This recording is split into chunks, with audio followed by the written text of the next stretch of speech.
They told you to hold on, to outcomes, to people, to plans, to the version of life you imagined. They taught you that acceptance means giving up, that letting go means losing, that peace comes only when everything finally goes your way. Why does your mind keep spinning, replaying the past, rehearsing the future, gripping what is already slipping away?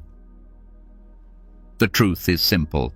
You suffer when you resist life. You suffer when you demand permanence in a world that constantly changes.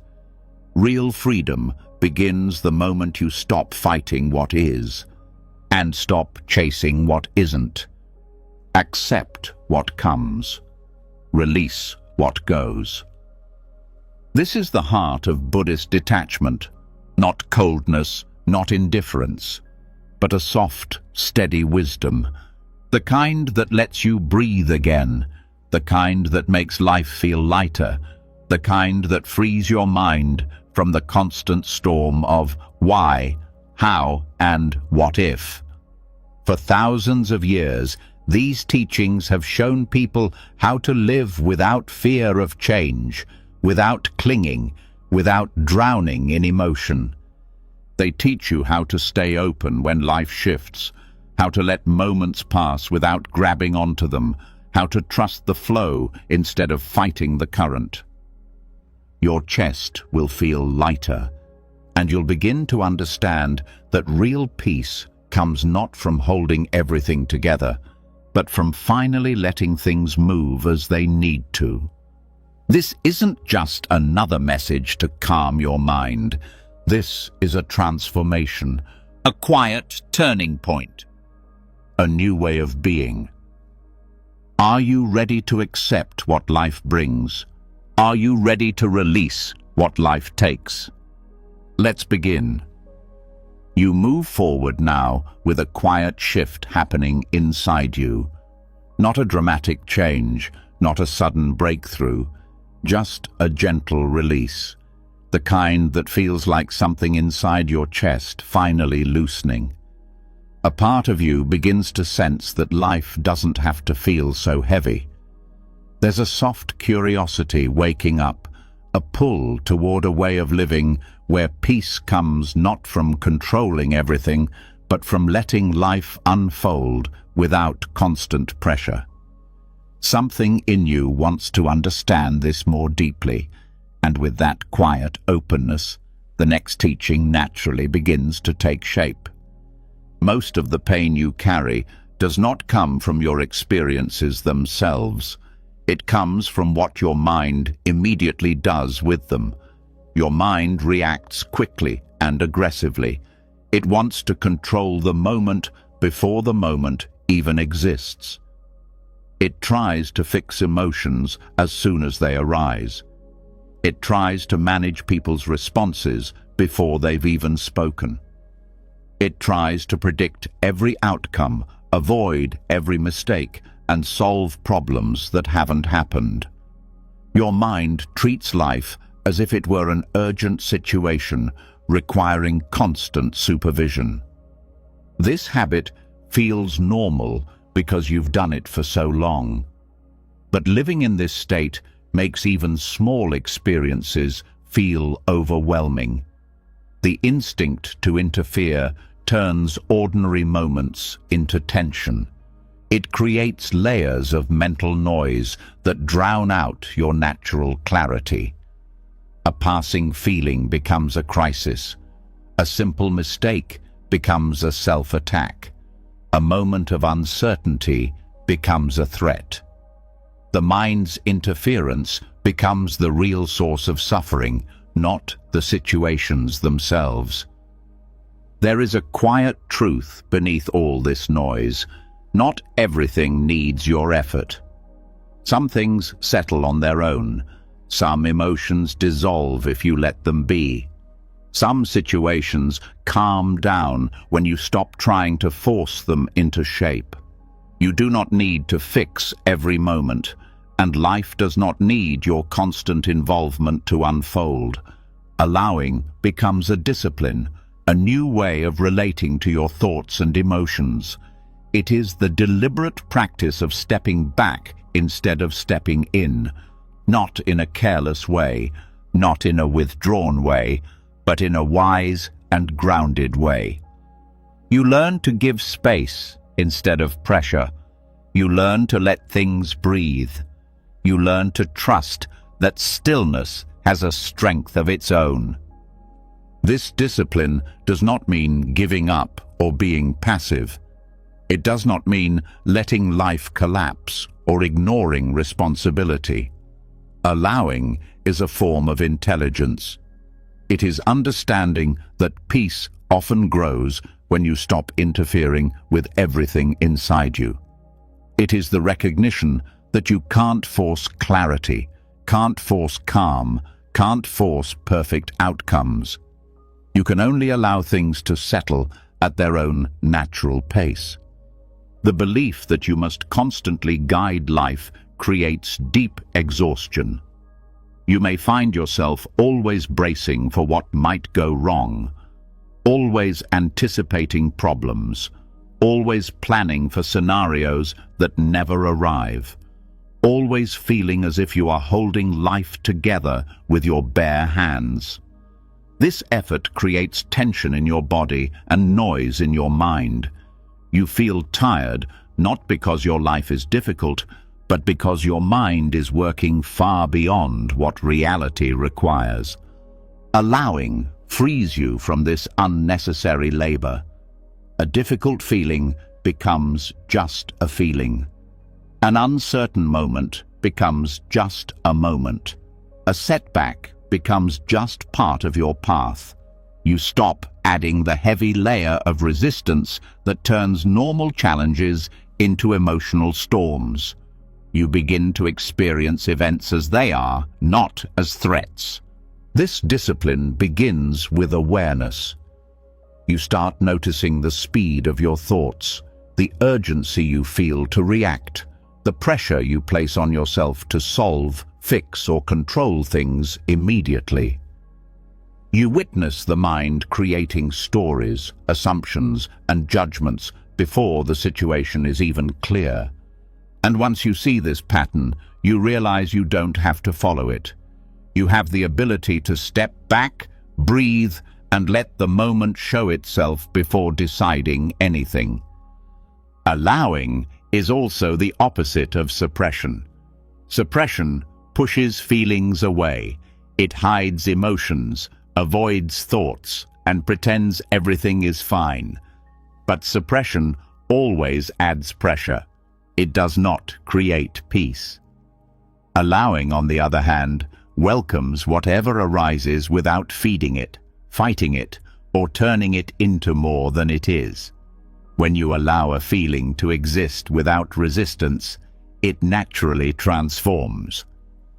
When you let thoughts appear without reacting, they lose their intensity. When you stop forcing yourself to be okay, you discover that calmness grows on its own.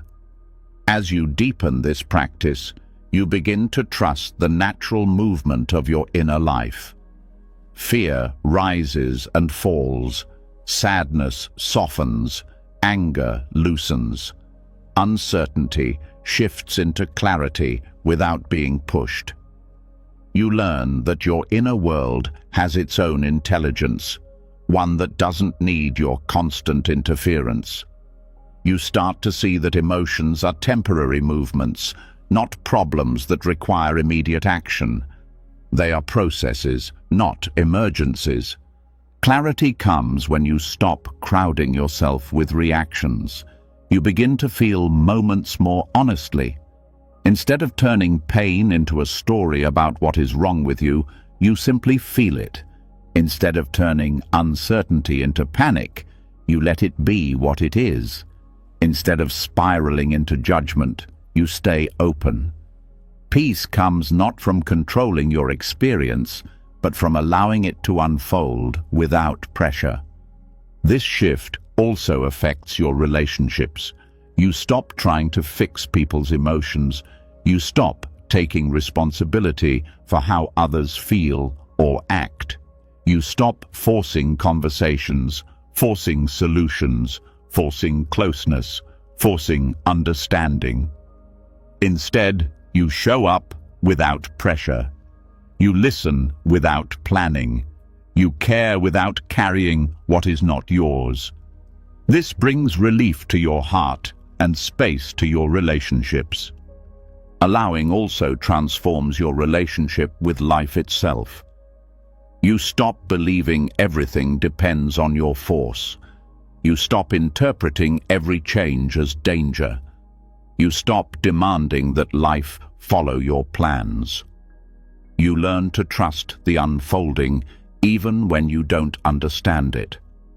You learn that resistance often creates the very pain you're trying to escape.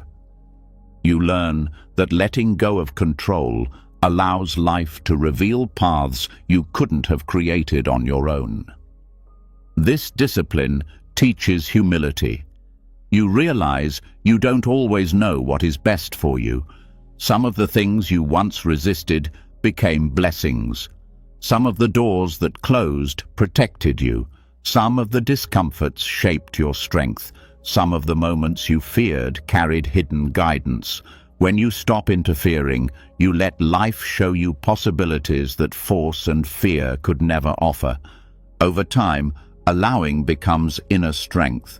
You respond instead of react. You breathe instead of tense. You witness instead of panic. You move through life with more ease, not because life becomes easier, but because you are no longer fighting every moment. You begin to experience peace in its true form, quiet, steady, and independent of circumstances. What once overwhelmed you now passes through you. What once felt intolerable now softens. What once felt chaotic now feels workable. Your mind learns to rest without being pushed. Your heart learns to open without being forced. Your inner world becomes a place where peace can grow naturally. This is the discipline of allowing, a gentle but powerful practice that loosens the grip of suffering and creates room for clarity, softness, and freedom to rise within you. Before moving forward, something inside you begins to shift again. A softer understanding rises from what you learned earlier. That peace grows when you stop interfering with every inner movement. Now there is a new question forming quietly within you. If I don't interfere with what I feel, then what am I supposed to do with my emotions?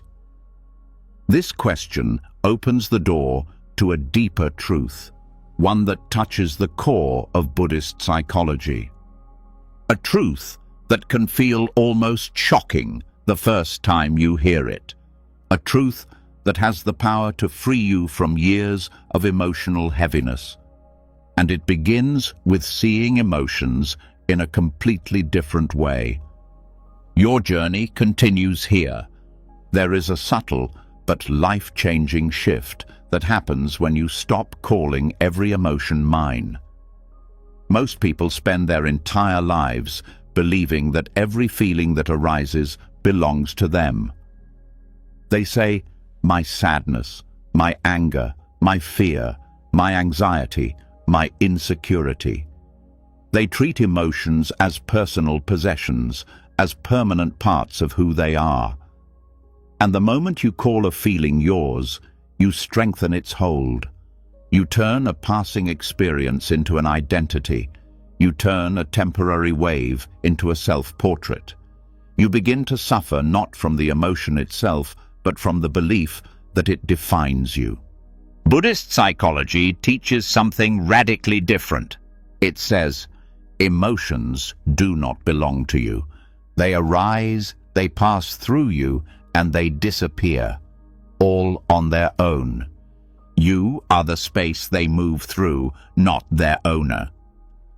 This is emotional non-ownership, the art of experiencing every emotion fully without claiming it as who you are.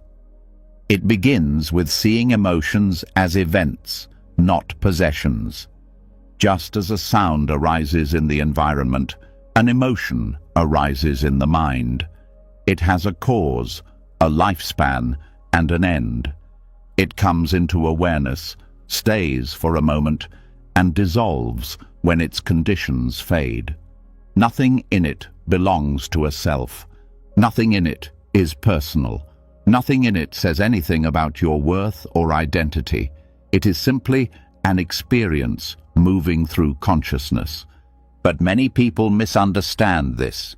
They fear that not claiming emotions means running from them or suppressing them. Emotional non-ownership is the opposite. It allows you to feel more deeply, more honestly, more cleanly, without the extra weight of "this means something about me."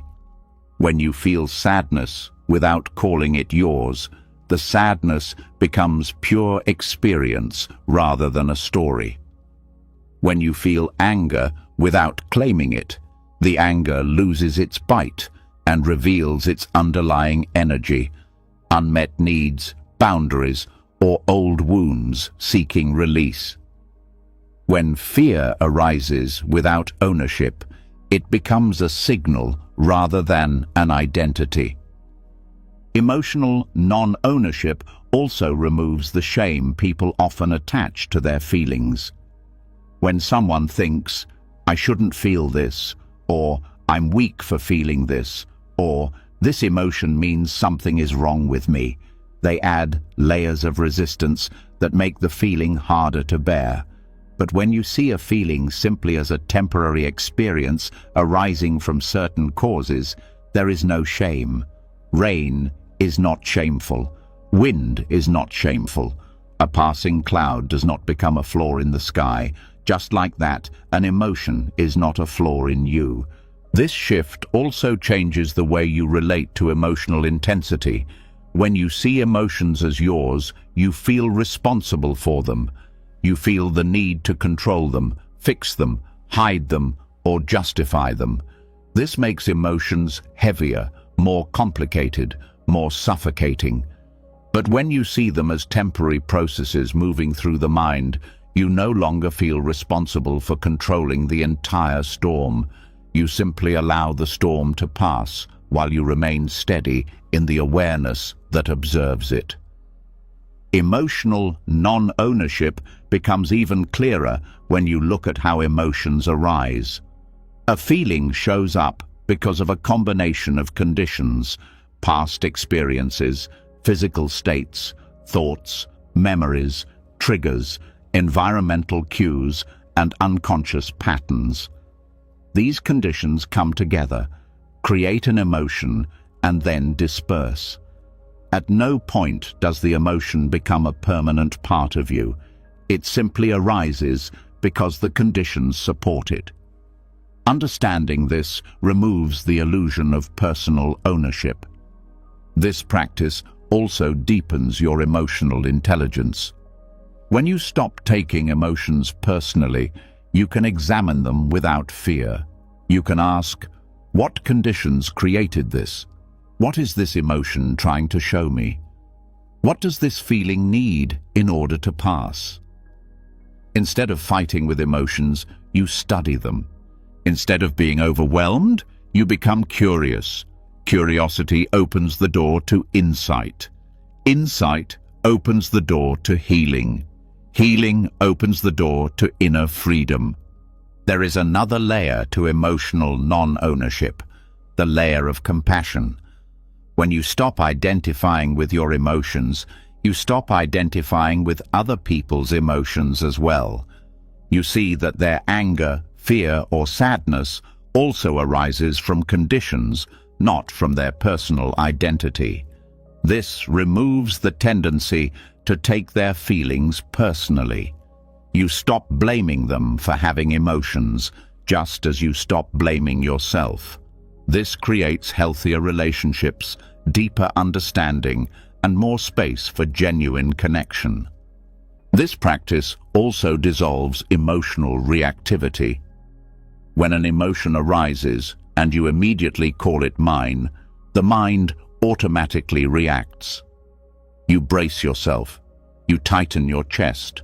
You analyze, resist, or judge. But when you let the emotion arise without ownership, the reaction doesn't happen. The body relaxes. The mind stays open. The emotion has room to move without becoming entangled. This prevents small emotions from escalating into full emotional spirals. Emotional non-ownership also helps you experience the full truth of impermanence. When you stop claiming emotions, you see clearly how quickly they shift. You notice how sadness turns into calm, how anger turns into clarity, how fear turns into release. You begin to trust the natural rhythm of the mind. You no longer panic when emotions rise because you know they will fall. This trust transforms your inner world. Another part of this practice is learning to describe emotions without personal pronouns. Instead of saying, "I am angry," you say, "Anger is here." Instead of, "I am anxious," you say, "Anxiety is arising." This simple change loosens the mental glue that attaches you to the emotion. It shifts your awareness from identification to observation. It places you in the role of the witness rather than the character trapped in the emotional scene. This kind of language reshapes your inner landscape. It teaches you to relate to emotions as passing phenomena rather than defining qualities. It also helps you respond with more clarity.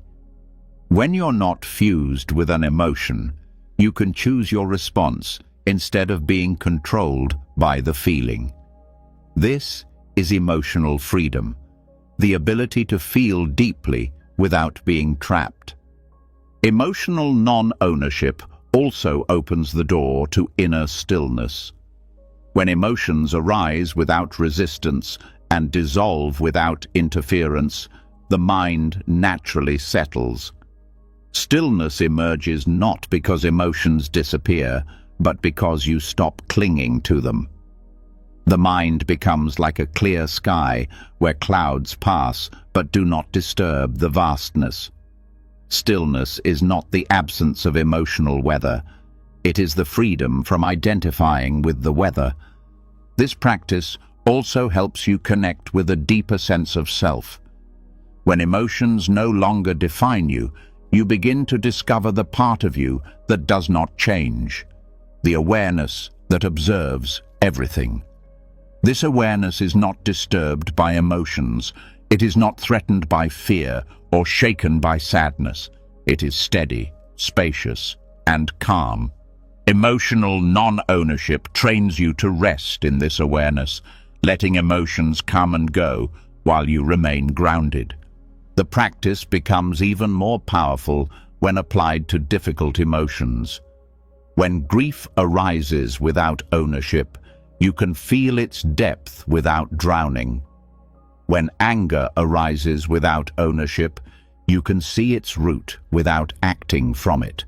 When fear arises without ownership, you can observe its movement without shrinking. Difficult emotions lose their destructive power when they are no longer fused with the sense of self. This understanding also reveals how many emotional burdens you carry simply because you think they are yours. Some emotions belong to old memories. Some belong to wounds from childhood. Some belong to the echoes of other people's pain. Some belong to fears you inherited from past generations. Emotional non-ownership allows you to release burdens that never truly belonged to you. This practice also changes how you process emotional pain. Instead of wrestling with it, you allow it to pass through. Instead of holding it, you let it move. Instead of fearing it, you observe it. Pain still hurts, but it no longer destroys you. It becomes something the heart can hold without breaking. Over time, emotional non-ownership becomes a natural way of being. You start living with less emotional heaviness. You no longer cling to every inner movement. You no longer panic when feelings arise. You no longer define yourself by what you feel in one moment. Your emotions become like waves in a larger ocean, noticeable, real, but never capable of defining the vastness beneath them. And slowly, without forcing anything, you discover a profound truth. Emotions come, emotions go, and none of them have the power to tell you who you are. When you stop claiming them, they stop claiming you. Your path continues from here. You've just taken in the truth that emotions don't need to be owned to be fully felt, and something inside you begins to loosen even more. There is a sense of relief in knowing you don't have to carry every emotion as part of your identity. But as this relief grows, another question rises quietly inside you. If emotions aren't who I am, then why do they still feel so overwhelming? Why do certain thoughts keep pulling me into the same pain over and over? This curiosity opens the door to a deeper layer of understanding, a layer where the real source of suffering becomes clearer. Not the emotions themselves, but the stories your mind builds around them. Stories that feel real, sound convincing, and often run without your awareness. Stories that shape your perception long before you can question them. Here begins the next unfolding. The mind does not simply register experiences, it narrates them. It creates meaning, explanations, predictions, and assumptions. It strings together events into stories that feel like truth. This inner narrator appears so quickly and speaks with such confidence that you rarely notice what it's doing.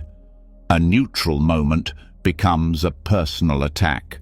A delayed message becomes rejection. A simple mistake becomes failure. The narrator fills the unknown with fear, fills silence with assumptions, and fills uncertainty with distorted conclusions. Because the story sounds familiar, you believe it. One of the deepest illusions the mind creates is the illusion of certainty. The narrator fills gaps with interpretations to avoid the discomfort of not knowing. If someone is quiet, the narrator says they are upset with you. If a plan doesn't unfold as expected, it says something is wrong. If you feel anxiety, it claims something bad is coming. These stories are not facts. They are attempts to reduce uncertainty. But instead of protecting you, they trap you in a cycle of misinterpretation and fear. Most suffering comes not from reality, but from the stories added to it. Renouncing the inner narrator doesn't mean silencing the mind. You cannot shut it off. The mind will narrate. That is its nature. What changes is your relationship to the narration. You learn to see thoughts as thoughts, not as truth. You notice the story without surrendering to it. You feel the emotion without adding a narrative on top. This shift breaks the spell the inner narrator has held over you for years. The narrator thrives on identity. It always ties its stories back to the self. I'm not enough. People don't respect me. I always ruin things. Others are better than me. These lines sound like personal truths, but they are simply repeated narratives the mind has rehearsed for a long time. When you stop believing the narrator, these internal sentences lose their authority. They become background noise instead of defining truths. A key insight from Buddhist psychology is understanding that the mind is conditioned. Every story it creates comes from past experiences, old wounds, inherited fears, cultural expectations, and unconscious beliefs. It repeats patterns it learned long ago. When the narrator creates a story, it is rarely describing the present moment. It is echoing the past. This is why stories often feel familiar. They follow the same script, even when the situation is completely different. To renounce the narrator, you start by noticing its patterns. You notice when the mind jumps to conclusions. You notice when a situation triggers a repetitive storyline. You notice when thoughts feel rehearsed. You begin to sense the difference between direct experience and the interpretation added on top. Direct experience is always simple: a sound, a sensation, a feeling. The story is what complicates it. Observing this difference weakens the narrator's influence. Another powerful part of this practice is recognizing that the narrator often speaks in absolutes. It uses words like always, never, everyone, no one, because the mind loves dramatic certainty. But life rarely fits into absolutes. When you start questioning these thoughts, they lose their grip. You begin to see that the narrator is not describing life accurately. It is dramatizing it. Detaching from these exaggerations returns you to a more grounded understanding of what's happening. This practice also requires emotional honesty. When the narrator creates a story, it usually tries to protect you from discomfort. It builds stories to avoid vulnerability, fear, uncertainty, or emotional exposure. When you see this clearly, you respond with compassion instead of believing the narrative. You recognize that beneath every distorted story is an emotion that simply needs space. Instead of following the story, you turn toward the emotion and allow it to be felt. Without the story feeding it, the emotion softens on its own. Detaching from the narrator gives you the ability to pause. Before reacting, you notice the story forming. You see the mind beginning to dramatize, interpret, or predict. This pause gives you choice, the choice to respond consciously instead of reacting blindly. You begin to see how much of your past behavior was shaped not by truth, but by narrative. When this becomes clear, your actions become lighter and wiser. Renouncing the narrator also transforms the way you relate to conflict. When someone says or does something, the narrator quickly fills in motives, meaning, and conclusions. It assumes intentions. It interprets tone. It creates emotional meaning out of incomplete information. When you detach from these narratives, you stop taking things so personally. You stop projecting your fears into interactions. Communication becomes clearer because you are responding to the moment, not to the story created around it. Another powerful aspect of this practice is recognizing that the narrator often confuses thoughts with facts. A thought is simply a mental event, but the narrator presents it as undeniable reality. Detaching from the narrator means learning to see thoughts as passing mental activity. They arise, stay briefly, and pass when conditions change. When you stop attaching truth to these thoughts, you stop suffering from them. You realize you don't need to control or suppress them. You only need to stop believing everything they say. This practice opens the door to a deeper clarity. When you stop fusing thoughts with reality, the world becomes simpler. You begin to see things as they are, not as the mind dramatizes them to be. You experience life directly. You feel emotions without stories.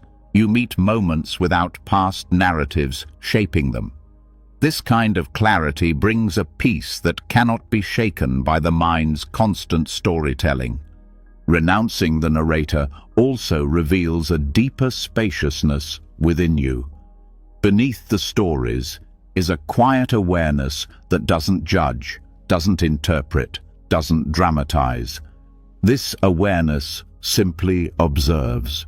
It allows experiences to arise and pass without forcing them into meaning. This awareness is your true refuge. It is the part of you untouched by the narrator's distortions. As you reconnect with this awareness, the narrator loses its power. Another important part of this practice is understanding that the narrator often reacts to uncertainty with fear. When you don't know what will happen, the mind creates stories to fill the gap. These stories are rarely kind. They replay worst-case scenarios, repeat old fears, and exaggerate the risks.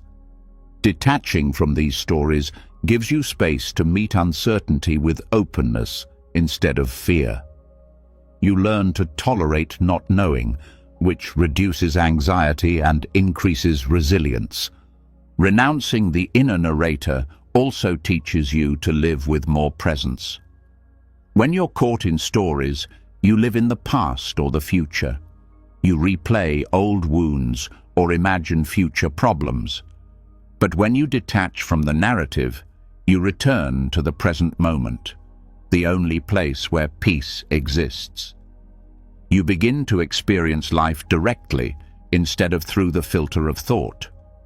This presence becomes a source of calm that stays with you even during difficulty.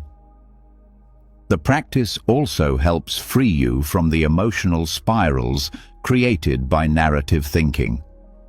When you fuse emotion with story, the emotion grows stronger. When you feel sadness and add the story, "No one understands me," the sadness intensifies. When you feel fear and add the story, "Something terrible will happen," the fear grows. When you detach from the story, the emotion stays pure and manageable. You stop feeding the emotional fire with narrative fuel. Renouncing the narrator also supports healthier self-understanding. When you stop believing the narrator's negative stories, you stop defining yourself through them. You stop labeling yourself as broken, weak, flawed, or unworthy. You begin to see yourself more clearly as someone experiencing emotions, not someone defined by them. This creates a more grounded and compassionate relationship with yourself. As this practice deepens, you start noticing how often the narrator speaks from habit, not truth. The stories repeat themselves across different situations because they come from old mental patterns. When you detach from these patterns, you break cycles of suffering that have lasted for years. You start responding from a place of clarity rather than from old scripts. Another transformative part of this practice is learning to allow silence. The narrator fills silent moments with mental noise because it fears stillness. But when you welcome stillness, you weaken the narrator's influence. Silence becomes a space for insight rather than anxiety. Stillness becomes a source of strength rather than discomfort. When the narrator loses its grip, you discover a natural calm that has always been beneath the noise. Renouncing the narrator also gives you freedom from comparison. The inner storyteller constantly measures your life against others, their success, their relationships, their achievements. These comparisons create insecurity and dissatisfaction. When you detach from the narrator, you stop comparing. You begin to see your life as uniquely yours. You appreciate your path instead of measuring it against others. This brings a quiet contentment that comparison can never give. This practice also reveals how many of your fears are created by narrative, not reality. Fear often arises because the narrator imagines what could go wrong. These imagined outcomes feel real because the mind reacts to thoughts as if they were events. When you detach from these imagined stories, you stop living in fear. You begin responding to what is actually happening rather than to what your mind predicts. Over time, renouncing the narrator becomes a natural way of living. You speak differently to yourself. You see through your thoughts instead of being trapped in them. You understand your emotions without dramatizing them. You meet life with openness instead of fear. You notice the stories forming, but you do not enter them. You let them rise and fade without becoming their character. And slowly, something remarkable begins to happen. The mind still produces stories, but they no longer define your reality. Thoughts still arise, but they no longer control your choices. Narratives still appear, but they pass through you like shadows instead of storms. You discover that peace does not come from stopping thoughts. It comes from no longer believing every story your mind creates. This is the freedom that begins when you renounce the inner narrator. You've just seen how much of your suffering comes from the stories your mind creates, the way the inner narrator turns passing moments into heavy meanings. And now, something subtle begins to unfold within you. A quiet realization that if thoughts can be questioned, then maybe the one who believes them can also be questioned. A soft curiosity rises. If I'm not my emotions and I'm not my stories, then who exactly am I? This single question opens a doorway to a truth far deeper than anything explored so far. A truth that can free you from years of pressure, self-judgment, and the constant need to defend a fixed idea of who you are. This next step touches identity itself. Most people live with the belief that they are a single, solid, unchanging self. They say, "This is who I am," and cling to that statement as if it were permanent. They build their identity from old memories, past choices, mistakes, achievements, praise, criticism, habits, and roles. They call this whole collection me, and because they believe it is permanent, any threat to it feels dangerous. A negative comment becomes an attack on the core self. A change in circumstances feels like a loss of identity. A failure becomes a wound that goes deeper than the moment. This clinging to a fixed self creates endless suffering. Buddhist wisdom reveals something radically different. You are not one fixed self. You are many changing selves. Just as external things change, the internal sense of I also changes. The self you experience is fluid, shifting, and constantly recreated moment by moment. It isn't a single structure, but a moving pattern. This means there is nothing solid to defend, nothing permanent to protect, nothing fixed to cling to. Identity becomes flexible, not rigid. Understanding this brings a freedom that is hard to describe until it is felt. When you let go of the idea that you must always be one specific someone, you stop fearing change. You stop forcing consistency. You stop imprisoning yourself in roles you've outgrown. You stop judging yourself through old identities. You no longer measure yourself by who you used to be or who you think you must become. Instead, you meet each moment with the openness of someone who is allowed to evolve. This understanding begins with noticing how different your inner experience is from day to day. There are mornings when you feel confident and others when you feel small. Moments when you are patient and moments when you are irritated. Times when you feel clear and times when you feel confused. There is no single version of you that stays the same. Your thoughts shift, your emotions shift, your preferences shift, your perspective shifts. The only constant is change. When you cling to the idea of a fixed self, you create conflict. You expect yourself to be consistent, even though your mind, body, and emotions naturally change. You say, "I should always be strong. I must always be calm. I shouldn't feel this. I must stay the same." And these expectations become chains.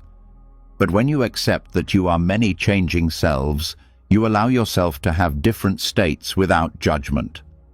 You allow yourself to outgrow old ways of being. You allow yourself to learn, adapt, and transform. This understanding also softens self-criticism. When you think you are one solid self, you interpret every mistake as proof that something is wrong with you.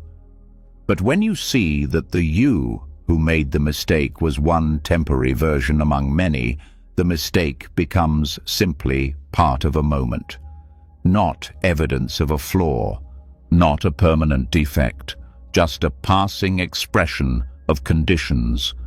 This brings compassion toward yourself and reduces the pressure to perform your identity perfectly. The impermanence of self becomes even clearer when you look at how identity is formed.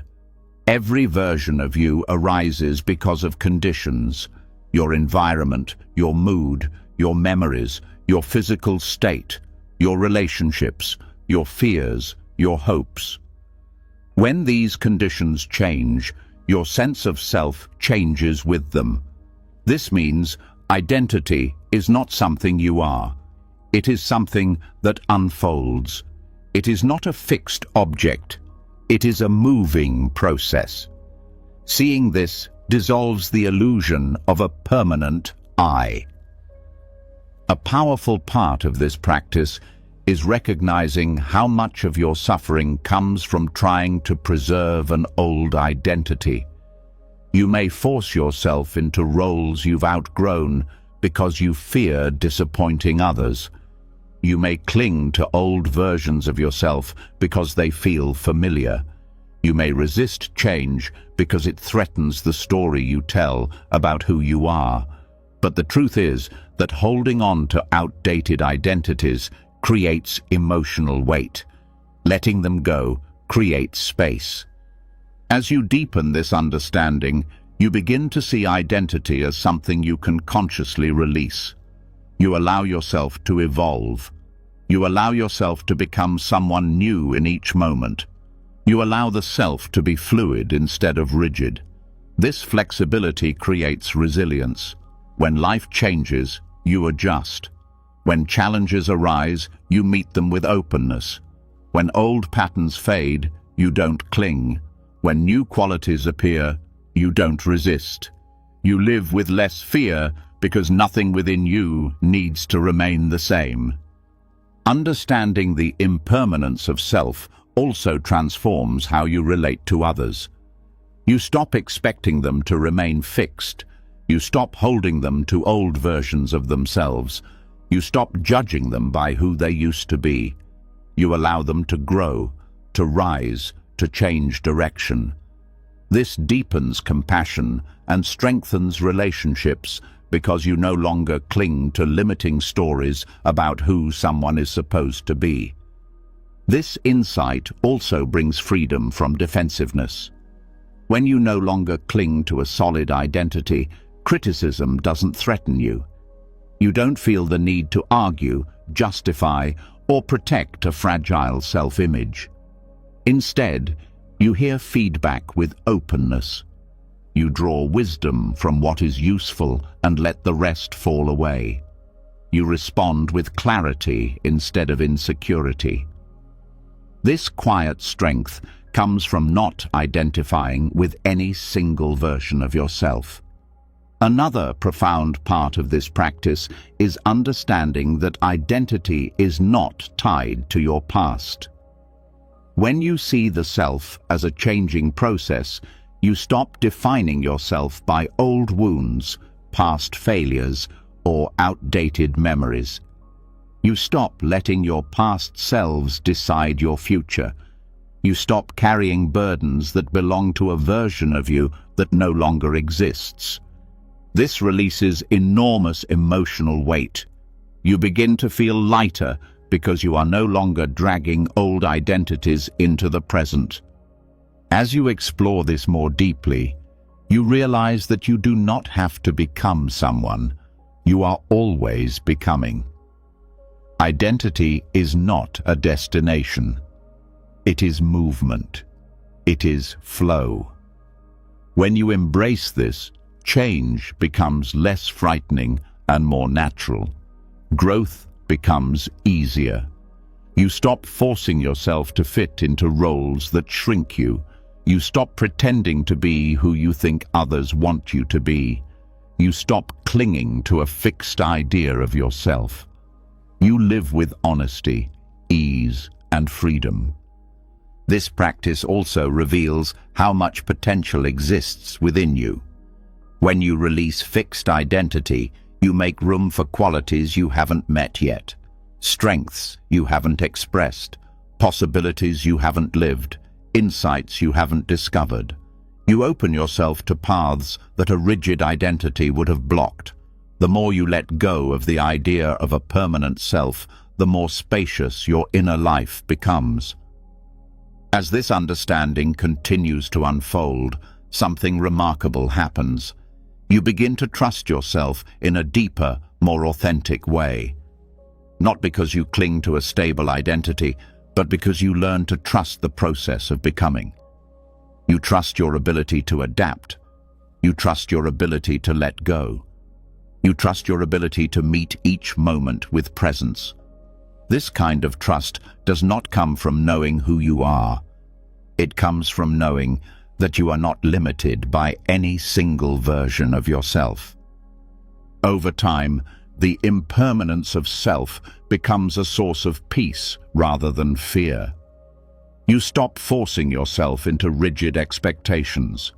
You stop resisting growth. You stop fearing change. You begin to see life as a continuous unfolding and yourself as a participant in that unfolding. Nothing within you has to stay the same, and nothing needs to be defended. This freedom softens the mind and opens the heart. As you continue walking this path, every moment becomes an opportunity to become a more compassionate, aware, and open version of yourself. Not because you reinvent the self, but because you realize the self is always shifting. You move from a life of rigidity into a life of fluidity, from clinging into allowing, from defending into opening, from fixed identity into boundless possibility. And as this truth settles into you, you step naturally into the next layer of understanding, where desire itself is seen not as an enemy, but as another impermanent movement passing through the ever-changing self. You've just opened yourself to the truth that you are not one fixed self, and with that realization, something inside you becomes even lighter. There is a calmness that grows when you stop forcing yourself to stay the same, when you stop gripping old identities, when you finally understand that who you are is always shifting. But as this openness grows, another question rises naturally inside you. If I am always changing, then why do certain urges and cravings keep pulling me back into the same patterns? Why do I feel pushed by desires that I don't fully understand? This question signals the next step in your unfolding. You are ready to see craving in a completely new way, Craving is something most people fear or feel ashamed of. They treat it like a flaw, a weakness, a sign of failure. They believe they must crush it, deny it, fight it, or hide it. This reaction creates guilt and self-conflict. But craving is not a monster. It is a movement. It rises when conditions support it, stays as long as those conditions remain, and weakens when the conditions fade. Craving is simply an energetic pull, not a personal flaw. Understanding this changes everything. Craving feels powerful because people attach identity to it. They say, "I am weak, I can't control myself, I'm addicted to this, I should be stronger." These thoughts make craving heavier and more personal. When craving arises and you call it mine, you strengthen it. You fuse with it. You give it authority. But when craving is seen as a movement, not a self, it loses its hold. It becomes just another temporary experience passing through the mind. The first step is recognizing that craving is a natural part of being human. It arises because of conditioning. It responds to cues, memories, emotions, and learned associations. When you feel lonely, craving seeks comfort. When you feel stressed, craving seeks relief. When you feel bored, craving seeks stimulation. None of this is personal. It is simply the mind responding to discomfort. Seeing craving as a response rather than a defect softens the shame around it. A powerful shift happens when you stop fighting craving and begin observing it. Fighting craving often strengthens it. Resistance feeds it with emotional energy, but observing craving without judgment reveals its true nature. You notice how craving arises, peaks, and fades. You notice that craving is strongest when you resist it and weakest when you allow it. This observation gives you freedom. You realize you do not have to obey craving or fear it. Craving is also misunderstood because people believe it always requires action. But craving does not demand action. It only presents sensation. When craving arises, it brings a feeling in the body, a pull in the chest, a tightness in the throat, a rush in the stomach. These sensations convince you that you must act. But when you learn to feel these sensations without moving, craving loses its urgency. Craving feeds on impulsive reaction. It dissolves in awareness. Another important part of understanding craving is seeing its impermanence. When craving appears, it feels like it will stay forever. But when observed closely, it rises, builds, and falls. There is always a peak, and after the peak, there is release. This cycle becomes clear when you stop acting automatically. When craving is observed without pressure, it shows itself as temporary rather than overwhelming. This alone changes your relationship to it entirely. Craving also becomes lighter when you understand its roots. Every craving has a reason. Sometimes craving arises from unmet emotional needs. Sometimes it comes from old habits that were formed long ago. Sometimes it is triggered by external conditions.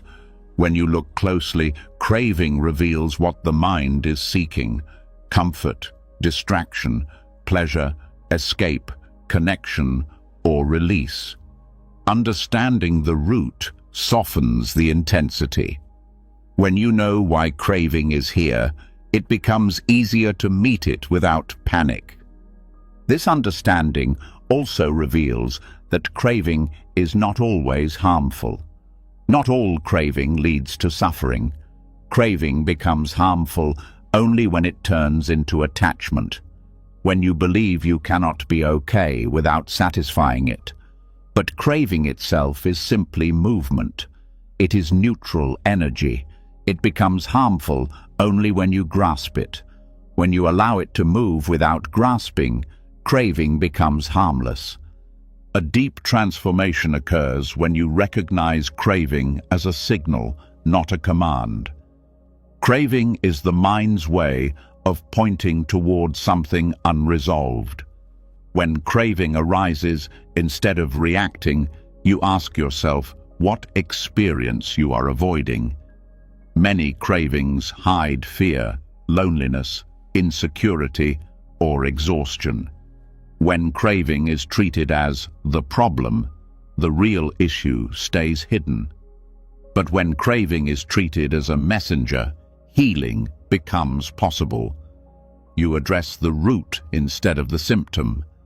Understanding craving as movement also removes the guilt attached to it. Many people feel ashamed when they experience desire, especially desires that contradict their ideals or standards. They judge themselves harshly and create emotional wounds. But when craving is seen as a natural movement, guilt loses its grip. You no longer shame yourself for being human. You stop turning craving into a moral failure. This releases a tremendous amount of emotional tension. Craving also becomes easier to work with when you stop identifying with it. Saying, "I want this," fuses you with the desire. Saying, "wanting is present," separates you from it. It moves craving from the center of your identity to the edge of awareness. You become the observer, not the one being pulled. This small linguistic shift has enormous psychological power. It weakens the connection between self and craving, making it easier to let the craving pass. Another layer of understanding comes from seeing that craving intensifies when you're disconnected from yourself. When you rest in awareness, craving is only a ripple. But when you are distracted, tired, overwhelmed, or emotionally depleted, craving becomes a wave. This means the key to handling craving is not discipline, but awareness. When you are grounded and present, craving does not dominate. It becomes a minor movement in a much larger space. Working with craving also requires softness. If you try to suppress craving with force, craving will return stronger. Suppression feeds desire by pushing it into the unconscious where it grows. Allowing craving to rise openly weakens it. Softness does not mean giving in, it means not fighting. It is a gentle presence that makes craving transparent instead of solid. This transparency reveals that craving is not a monster. It is a movement of energy. Craving also loses power when you stop telling stories about it. The narrator often adds meaning to craving. If I don't satisfy this, I'll be miserable. This craving proves something is wrong with me. I can't live without this. These stories intensify the craving. They turn it into a threat. They turn a simple sensation into a narrative of failure. When you drop the stories and feel only the raw sensation, craving becomes manageable. It is sensations, not stories, that dissolve. Understanding craving as movement also teaches patience. You learn to ride the wave instead of fighting it. When craving peaks, you stay steady. When it softens, you breathe. This patience builds inner strength. You learn that you can endure discomfort without collapse. You realize that craving is not stronger than you. It only feels strong because of your reaction to it. Patience reveals your resilience. Another important part of this practice is reconnecting with your body. Craving often pulls you into the mind, but the actual experience of craving lives in the body.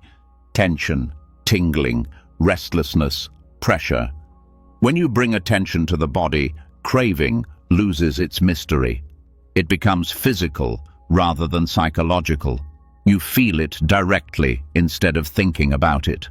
This direct contact immediately weakens craving's emotional power. Craving also softens when you offer yourself what craving is actually asking for. Sometimes craving arises because you need rest, affection, grounding, expression, or nourishment.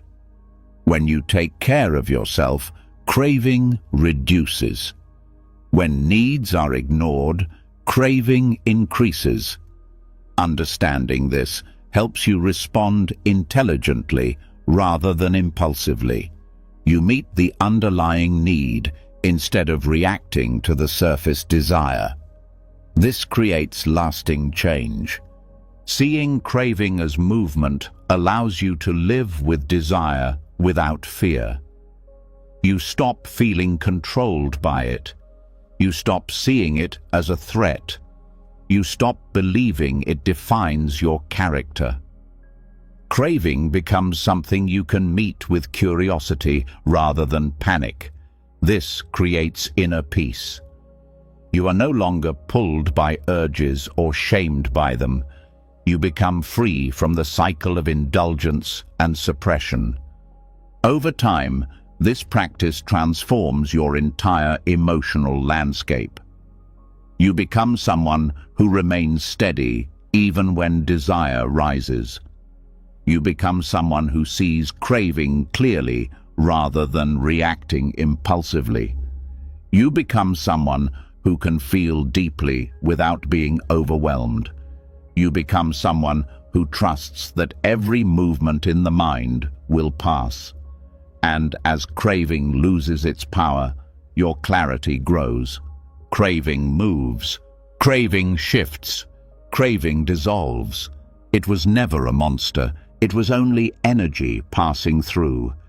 Seeing it this way frees you from guilt, resistance, and inner conflict. It allows you to meet desire with wisdom instead of fear.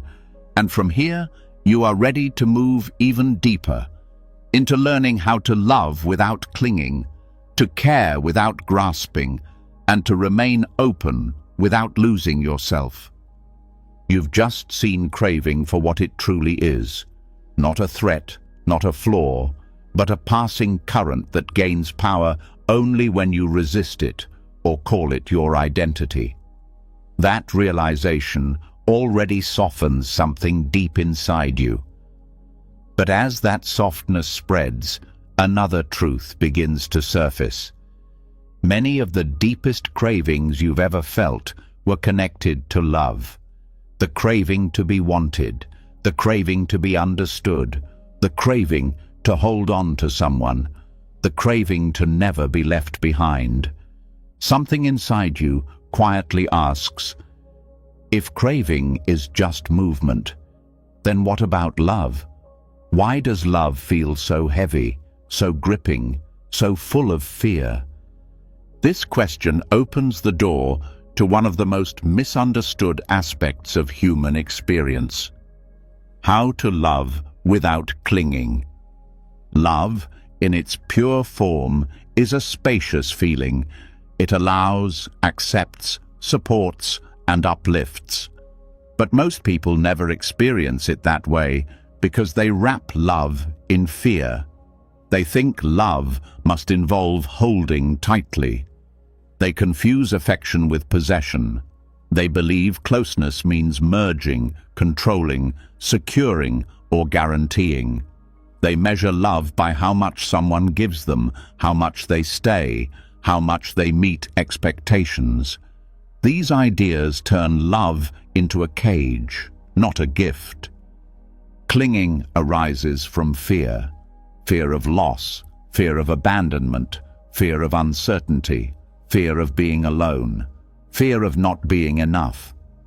When fear mixes with affection, it creates attachment. Attachment is the belief that love must stay, that the person must behave a certain way, that closeness must be controlled. This attachment creates suffering for both people involved. The lover feels anxious and the loved feels pressured. Love becomes heavy instead of freeing. The first step toward loving without clinging is recognizing that people do not belong to you. Their thoughts are not yours to shape. Their choices are not yours to control. Their path is not yours to direct. When you treat someone like part of your identity, you start trying to manage them. You expect them to fulfill your needs, soothe your fears, fix your insecurities, or validate your worth.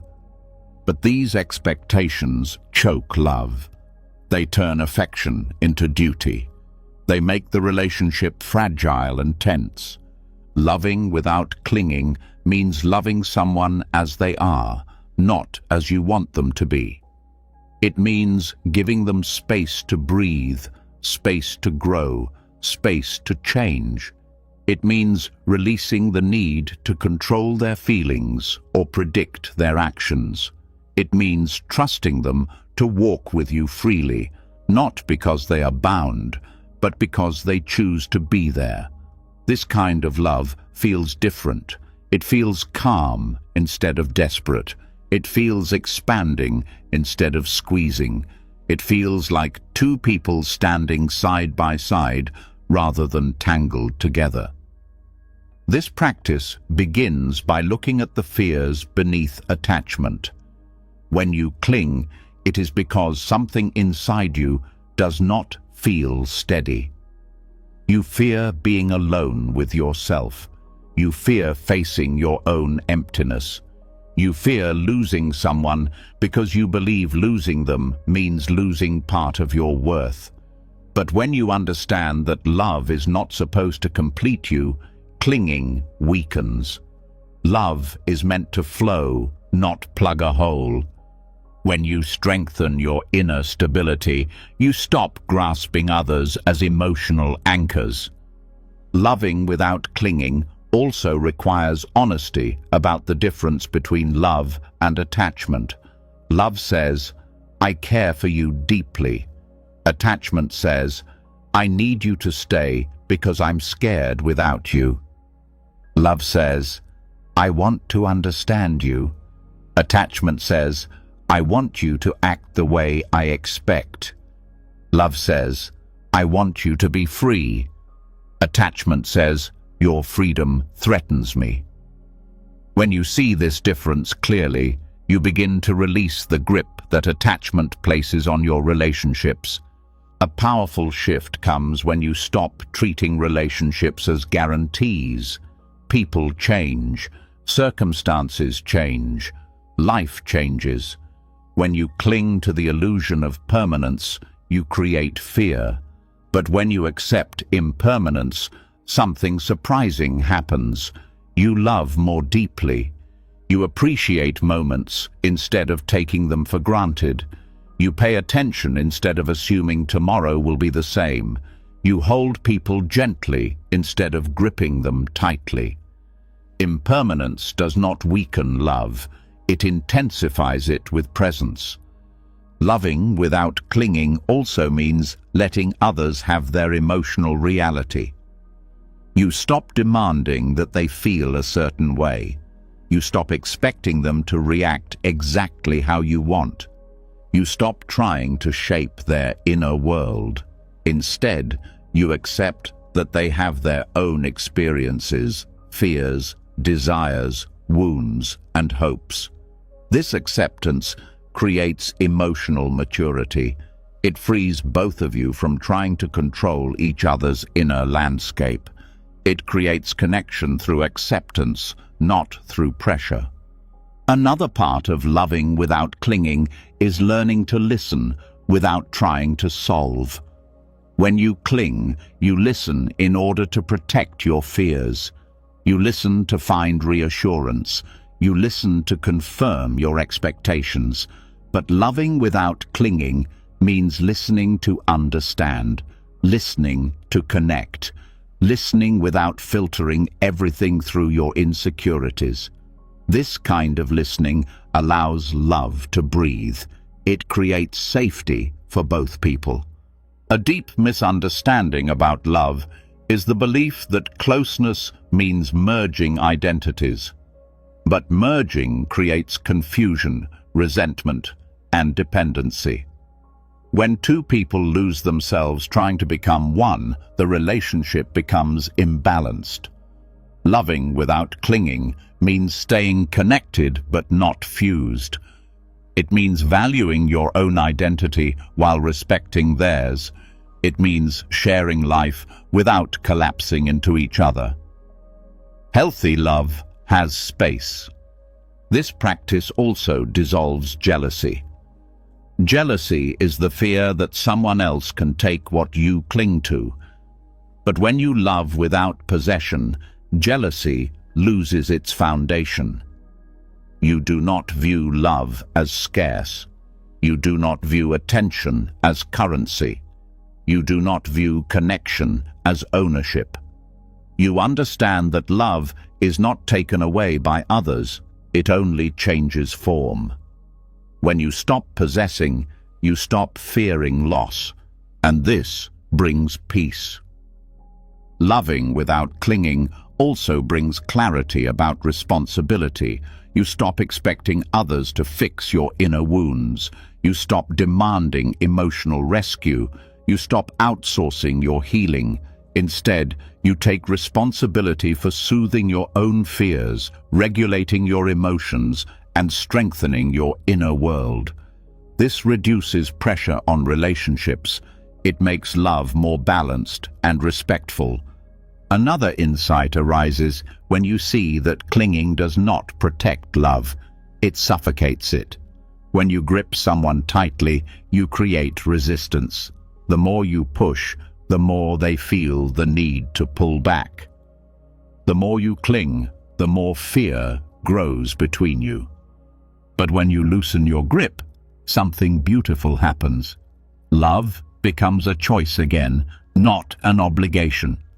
People stay because they feel safe, not because they feel trapped.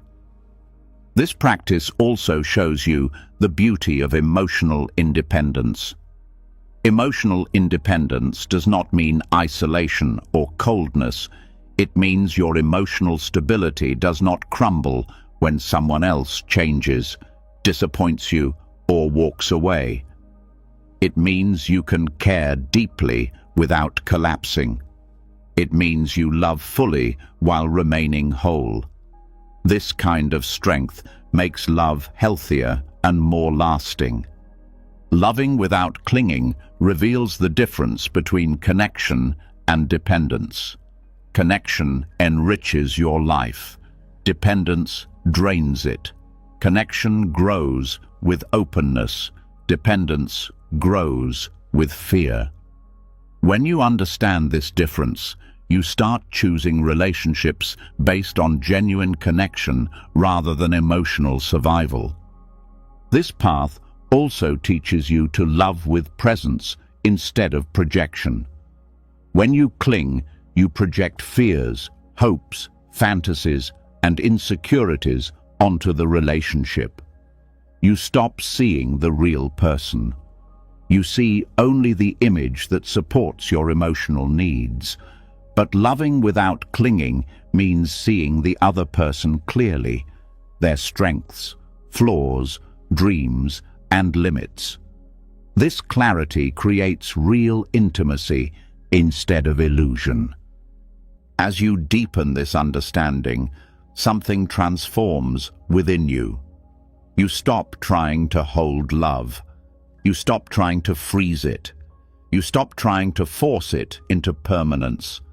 You allow love to flow. You allow it to grow. You allow it to change. And in this allowing, love becomes more stable because it is no longer built on fear. When love stops being a cage, it becomes a space for both people to expand. When love stops being possession, it becomes freedom. When love stops being clinging, it becomes compassion. Loving without clinging does not weaken connection. It strengthens it. It frees both hearts. It creates a relationship built on presence, honesty, and mutual respect. And with your heart now opening in a new way, the next teaching naturally calls to you, the practice of returning with gentleness, so the mind learns to come back without fear or punishment. The moment you understand love without clinging, something inside you becomes calmer. Your grip loosens, your heart feels less threatened. But as that clarity settles, you notice another pattern quietly unfolding within you. No matter how much wisdom you gather, the mind still drifts. It wanders into fear, into old habits, into daydreams, into memories, into worries. And then a subtle frustration appears. Why can't I stay centered? Why do I keep slipping back into old patterns? This frustration creates inner tension, but that tension reveals the next step. You are now ready to learn the practice that holds all others together, the art of returning with gentleness. Many people believe that a disciplined mind is one that never wanders. They think focus means perfection, that presence means constant control. So when their mind drifts, they judge themselves harshly. They criticize their lack of discipline. They punish themselves for being distracted. They believe they have failed simply because they left the moment. This self-criticism is more damaging than the drifting itself. The mind does not break because it wandered. It breaks because of the attack that follows. The truth is simple. Every mind wanders. The mind is movement by nature. It explores, seeks, imagines, remembers, fears, plans, and reacts. It is constantly shifting. The problem is not that you drift. The problem is the harshness you meet yourself with when you notice the drift. That harshness tightens the mind and creates resistance. That resistance makes presence feel difficult. That difficulty turns into discouragement, and discouragement becomes a barrier to growth. The practice of returning teaches something revolutionary. The return is more important than the wandering. When your mind drifts, the way you bring it back determines whether you build peace or tension. If you return with anger, you build shame. If you return with judgment, you build fear. If you return with disappointment, you build anxiety. But if you return with gentleness, the mind learns safety. It learns trust. It learns openness. Gentleness is the key. When you notice the mind drifting, you simply acknowledge it with a soft awareness, like recognizing a friend turning their head. You guide it back without punishment. You return to the breath, to the moment, to the task, to your center. The return becomes an act of compassion rather than correction. This approach rewires the mind. It teaches that presence is not an obligation, but a place of rest. When the return is gentle, the mind becomes more willing to come back. It stops fearing your response. It stops resisting the practice. It stops hiding behind distraction. The mind opens because it feels safe. This safety creates stability. Stability creates clarity. Clarity creates calm. The entire inner world becomes softer because you stopped waging war with your own thoughts. The practice of returning also teaches patience. You stop expecting instant mastery. You stop demanding perfection. You accept that presence is a practice, not a fixed state. You stop trying to freeze the mind into stillness. Instead, you allow the natural cycle, drifting and returning, drifting and returning. This cycle is the essence of training. Muscles strengthen through repetition. The mind strengthens through gentle returning. A powerful shift occurs when you stop seeing the drift as failure and start seeing the return as success. Every return is an act of awareness. Every return is a moment of awakening. Every return strengthens your capacity for presence. Instead of spiraling into frustration, you begin to celebrate every return. This transforms your relationship with your inner world. Returning with gentleness also reduces emotional suffering. When you attack yourself for drifting, you activate the same patterns that create anxiety, shame, and self-doubt. But when you return with care, you soothe those patterns. You train your mind to relax instead of tense. This relaxation spreads through your emotions. It makes you softer with yourself. It makes you less reactive. It cultivates inner peace. The practice of returning is also an act of humility. It reminds you that you are human, that the mind is not a machine, and that wisdom grows slowly, organically. You stop demanding superhuman focus. You accept your nature without frustration. This acceptance opens the door to deeper self-understanding. You begin to see the patterns behind your drifting, the fears, the habits, the memories, the unresolved emotions. And because you no longer judge yourself, you can explore these patterns with honesty. Returning also builds inner strength because it teaches endurance. Even when your mind wanders 1,000 times, you return 1,000 times. You do not quit. You do not give up. You do not shame yourself. You simply come back again. This persistence creates resilience. You learn that drifting does not remove your ability to return. You learn that the mind's chaos cannot destroy your capacity for calm. This knowledge creates confidence. The practice deepens when you start noticing the patterns of your drifting without reacting to them. You notice the kind of thoughts that pull you away.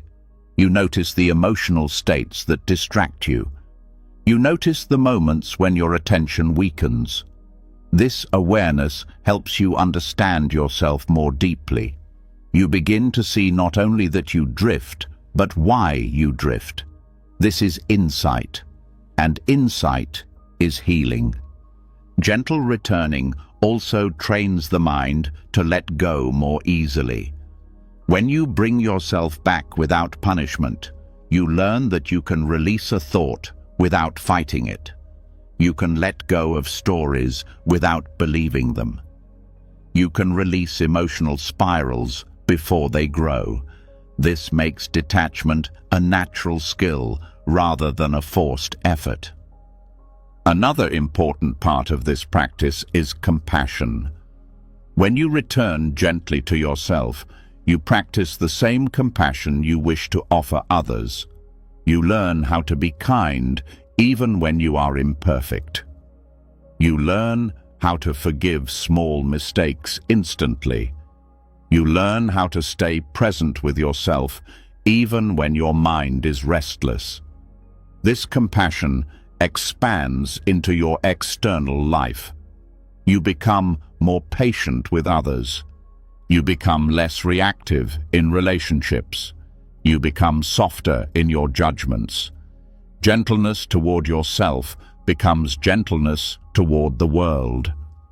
The practice of returning is also deeply grounding. Every return reconnects you with your breath, your body, and the present moment. These returns anchor you in reality instead of losing yourself in mental noise. Over time, the body becomes the home you return to. The breath becomes the stabilizing force. The present moment becomes your refuge. Consistency is the heart of this practice, not perfection, not control, not force, just consistency. The willingness to come back again and again. The willingness to meet yourself where you are. The willingness to continue even when your mind feels wild. This consistency slowly transforms the mind from restless to steady, and something remarkable begins to happen when you practice returning regularly. The mind drifts less. Not because you force it, but because it trusts the space you have created.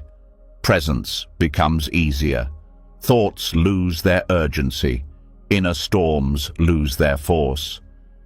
Calm becomes a natural baseline rather than a rare experience.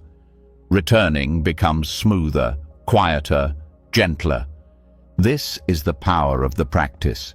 Every gentle return brings you closer to yourself. Every return softens old wounds. Every return strengthens awareness. Every return deepens presence. And eventually, returning becomes your inner compass. It guides you through difficulty. It anchors you in uncertainty. It brings you back to the ground of your being. From here, you step naturally into the next teaching, the art of releasing hidden agendas, those subtle expectations that quietly shape your choices and disturb your peace. As you learn the practice of returning with gentleness, something important becomes clear. The mind settles not through force, but through softness. You begin to see that peace grows when you stop punishing yourself for drifting. This realization brings a sweetness to your inner world. But as that peace expands, another truth quietly rises to the surface. Even when you return gently, there is often a hidden expectation beneath your actions. A quiet whisper inside you saying, "I hope this works. I hope they appreciate this. I hope this turns out the way I want." These subtle agendas feel harmless, but they shape your emotional world far more than you notice. This next step takes you into the roots of these hidden expectations. There is a quiet pressure behind many of your actions, even the simple ones. You offer kindness, hoping others will respond warmly. You work hard, hoping your efforts will be seen. You make choices, hoping they will lead to success. You speak honestly, hoping to be understood. You give your time, hoping it will be valued. These hopes are not wrong, but when they go unnoticed, they become the source of deep disappointment. The mind constantly tries to predict outcomes and secure comfort. It attaches expectations to almost everything, even without your awareness. You may think you are acting freely, but underneath, there is a small agenda directing your emotions. When reality doesn't match that hidden agenda, suffering appears. You feel frustration, sadness, resentment, or confusion, not because the situation harmed you, but because the outcome did not meet the silent expectation you never admitted you had. The first step in releasing agendas is recognizing how subtle they can be. They often hide in good intentions. You help others hoping to be seen as kind. You give advice hoping to be respected. You stay quiet, hoping to avoid conflict. You speak up, hoping to be heard. You apologize, hoping to keep peace. These silent hopes influence your emotional reactions. When the outcome aligns with your hope, you feel relieved. When it doesn't, you feel hurt. This creates emotional instability because your inner peace becomes dependent on things you cannot control. Seeing this clearly softens the power agendas have over you. When you bring awareness to the hopes behind your actions, something opens. You begin to see how much your peace has been tied to external responses. You realize how often you have acted not from freedom, but from quiet desire. This recognition is not meant to create guilt, but clarity. You cannot release what you cannot see. Awareness is the beginning of liberation. Another part of releasing agendas is understanding that expectations are often based on the illusion of control. The mind believes that if it expects something strongly enough, reality will follow the expectation. But life does not bend to internal wishes. People act from their own conditions. Circumstances unfold according to their own nature. When you expect others to respond a certain way, you try to bend life into your preferred shape. And this creates tension because life moves according to its own laws. Letting go of these subtle expectations is not the same as not caring. It does not mean you become indifferent, numb, or detached in a cold way. It means your care becomes unconditional. You act from sincerity rather than strategy. You give without trying to control the return. You speak truth without insisting on a certain reaction. You love without demanding reassurance. You show up without needing the world to match your inner script. When you act without agendas, your heart becomes lighter. You no longer feel owed. You no longer feel betrayed when someone does not respond as you hoped.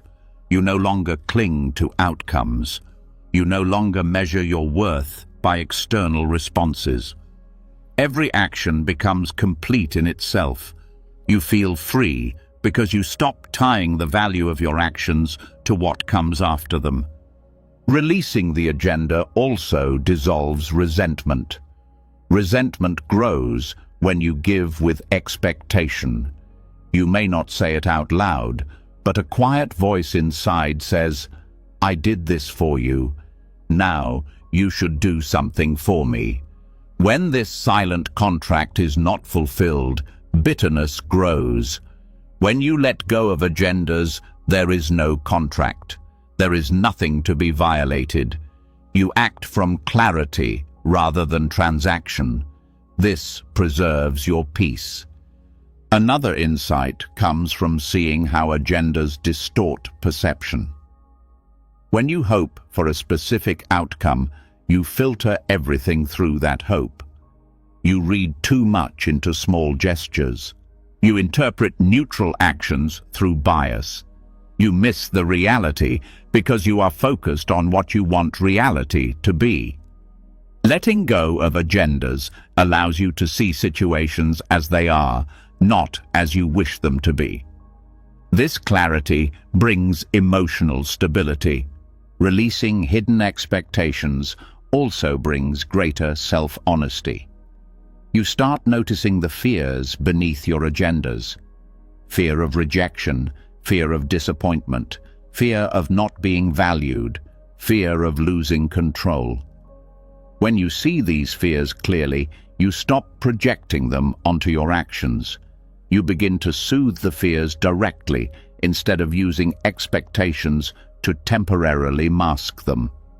This deepens emotional maturity. This practice is not about suppressing desire. It is about loosening the grip of neediness. Desire can exist without demand. You can hope without insisting. You can care without clinging. This creates a beautiful balance. You stay open to outcomes without being controlled by them. You take action without attaching your emotional well-being to the results. A major transformation happens when you learn to appreciate effort simply because it aligns with your values, not because you hope it will lead somewhere. When you act because the action itself is true to you, you stop chasing approval. You stop living for validation. You stop molding yourself to meet expectations. You start experiencing a kind of freedom where your actions feel clean, your intentions feel honest, and your peace feels stable. Releasing agendas also improves relationships. When you interact without hidden hopes, people feel safer around you. They do not sense pressure. They do not sense manipulation. They do not sense emotional contracts. Your presence becomes calming because it is free from demand. This creates healthier connections built on trust and authenticity. This practice softens emotional reactions too. When you have no agenda, disappointment becomes lighter. You do not collapse emotionally when life moves differently than you expected. You simply adjust. You observe. You accept. You adapt. This adaptability creates resilience. You discover that peace is not fragile, it is flexible. Over time, releasing hidden expectations becomes a natural way of living. You begin noticing agendas the moment they arise. You feel the tightness they create. You feel the pressure they add. You feel the subtle fear beneath them. And from that awareness, you release them before they take over. You return to sincerity, openness, and acceptance. And when you act without agendas, something inside you relaxes at a deeper level. You stop living in a constant emotional negotiation. You stop bargaining with reality. You stop tying your worth to outcomes. You begin experiencing moments directly. You begin acting from clarity rather than fear.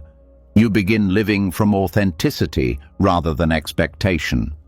This shift brings you closer to a profound freedom. The freedom to meet life without burdening it with conditions. And with this freedom taking shape inside you, you are now ready to explore a deeper illusion the mind holds. The belief that peace exists somewhere else, somewhere later, somewhere perfect, instead of in the unpolished moment right in front of you. You've just seen how releasing hidden agendas frees you from disappointment, pressure, and emotional negotiation. Something inside you softens when you act without needing a specific outcome. Your actions become cleaner. Your heart becomes lighter. But as this clarity settles, another quiet realization rises to the surface. Even when you drop expectations, there is still a deeper longing beneath everything you do. A longing for a moment where everything finally feels right. A moment where you finally arrive. A moment where life stops shifting, where your mind stops searching, where you finally feel done. This longing is subtle, but it shapes almost every choice you make. You are ready now to see it clearly. There is a powerful illusion woven into the human mind. The belief that peace exists somewhere else. Somewhere in the future. Somewhere after the next achievement. Somewhere once you're healed. Somewhere once you're successful. Somewhere once you're loved enough, strong enough, wise enough, calm enough. You carry the feeling that life will truly begin only when you reach some perfect state. This illusion keeps you running even when you want to rest.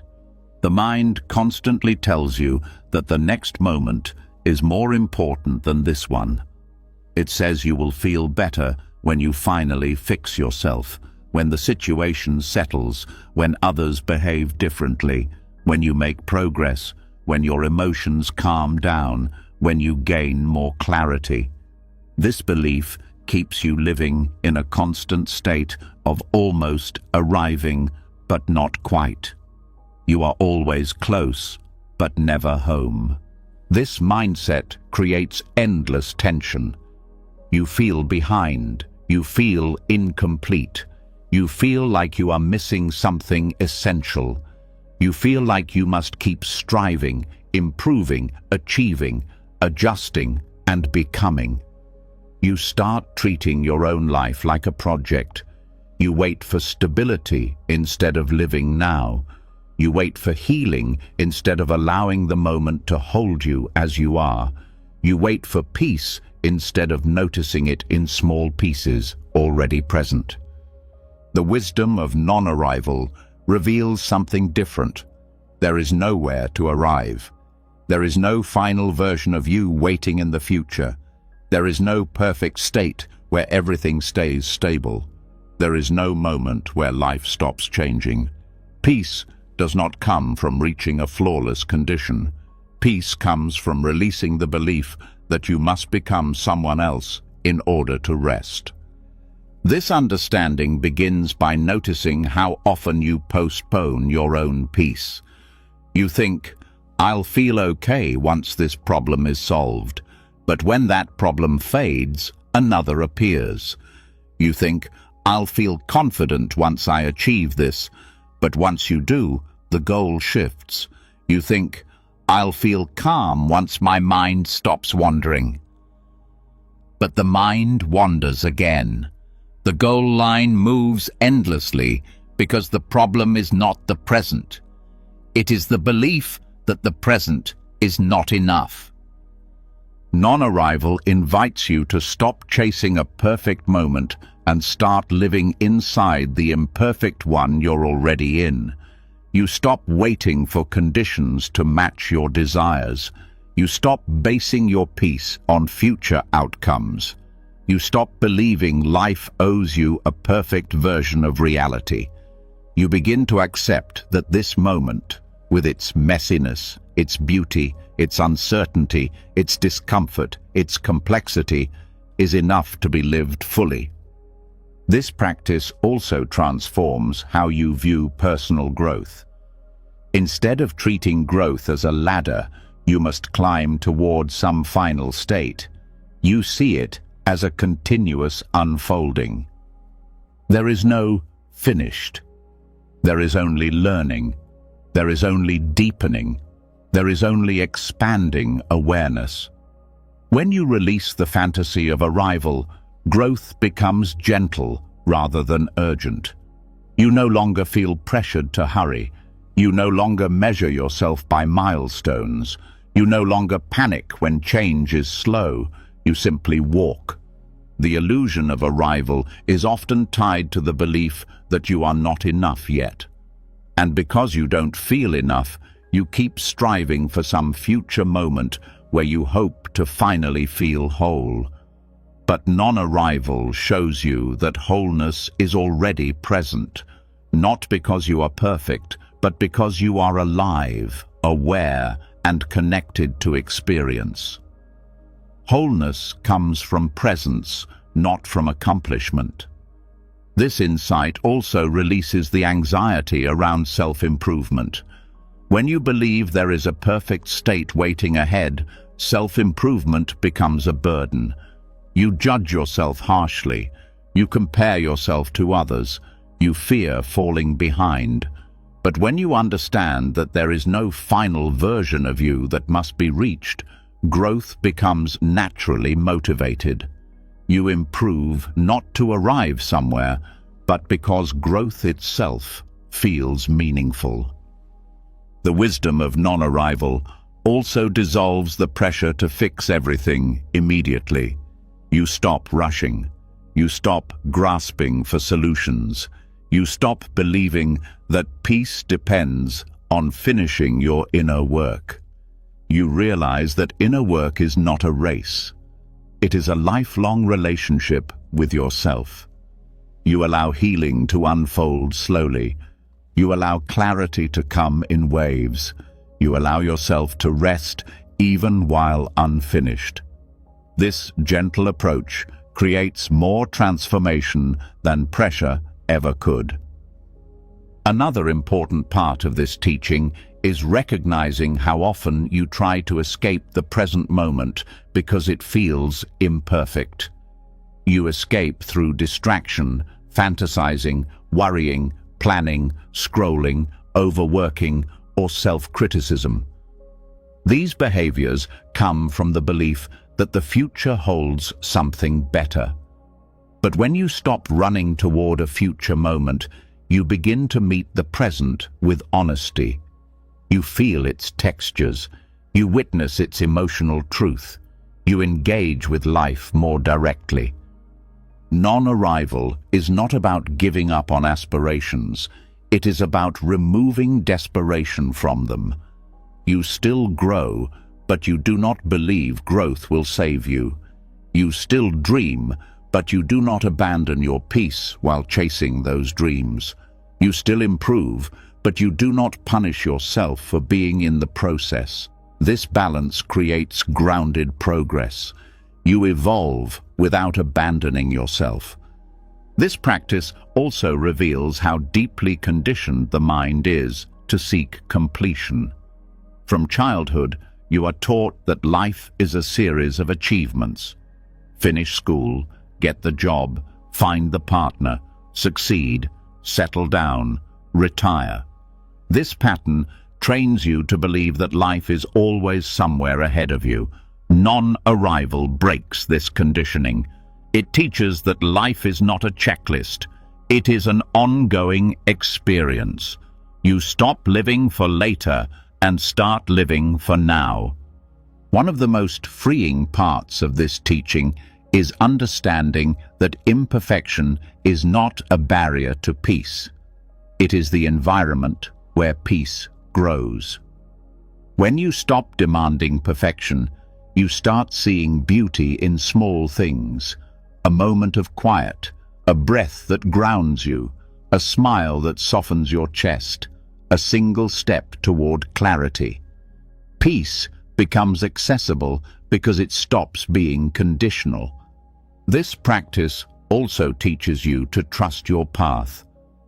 When you release the fantasy of arrival, you stop comparing your journey to others. You stop worrying about being ahead or behind. You stop measuring your worth through progress. You see that your path unfolds uniquely. You take each step without needing to control the future. This trust deepens your connection to life itself. Non-arrival also brings emotional freedom. When you stop waiting for the perfect emotional state, you allow yourself to feel whatever arises.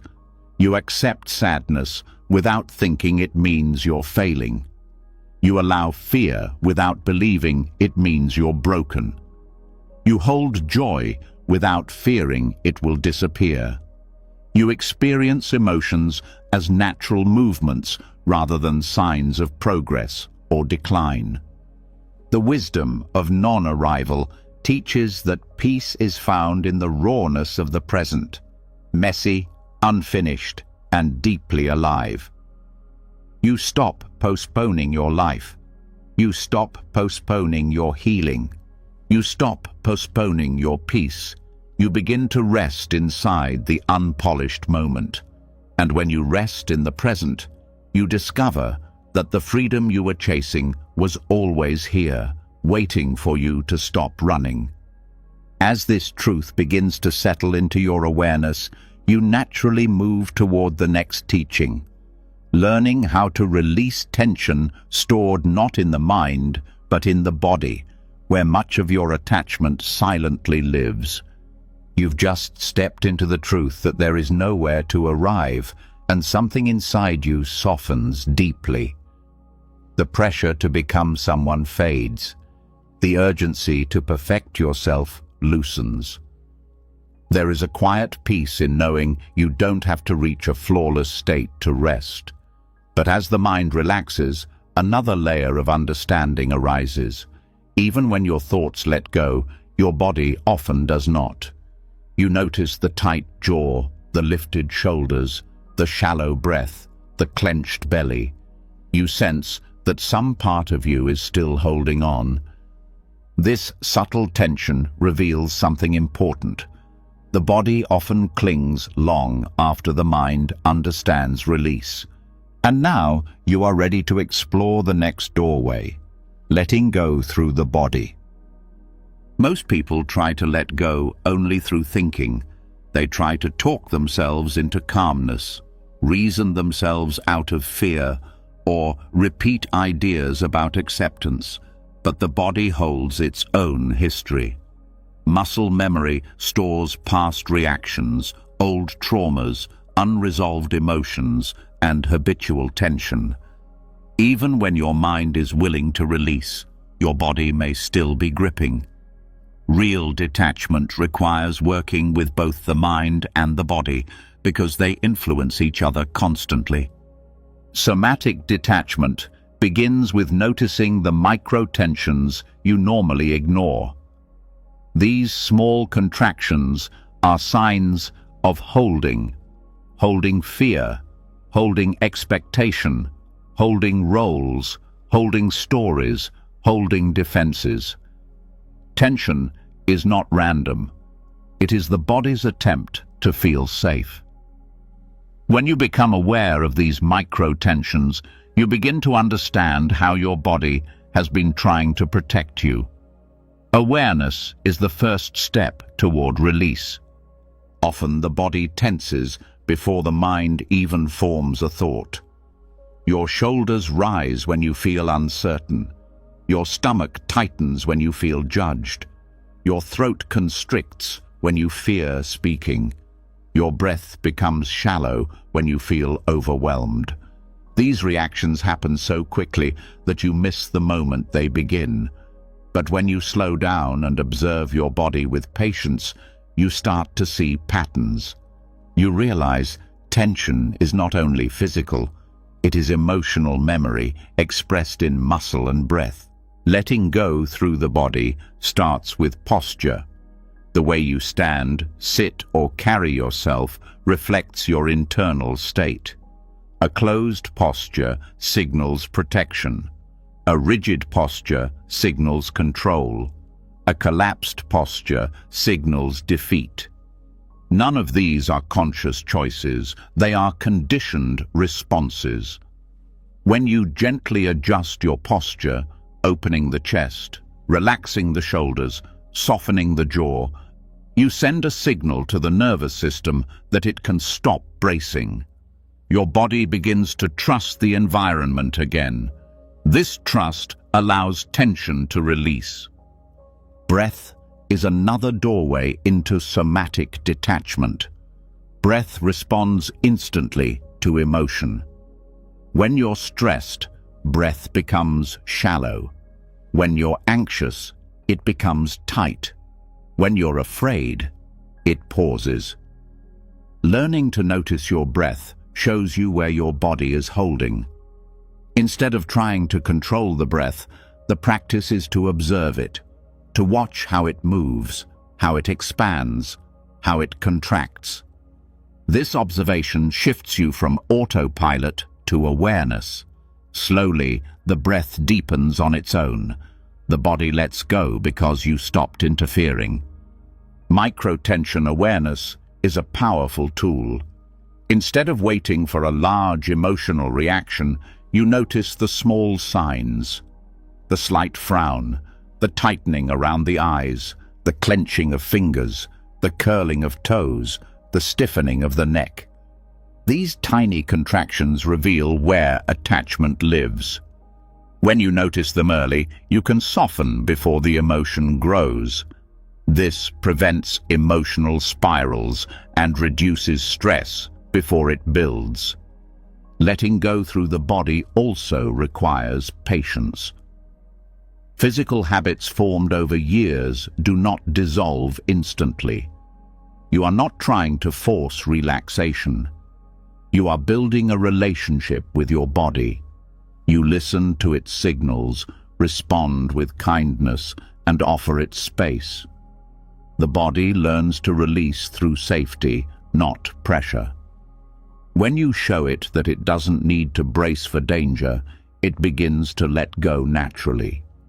This process is slow, but deeply transformative. Another part of somatic detachment is learning to feel sensations without reacting. When tension arises, most people immediately try to fix it, stretching, forcing relaxation, distracting themselves. But true release comes from feeling the sensation fully without resistance. You observe the tightness, the heat, the contraction. You let it exist. When you stop fighting the tension, the body stops amplifying it. Sensation completes its cycle and dissolves.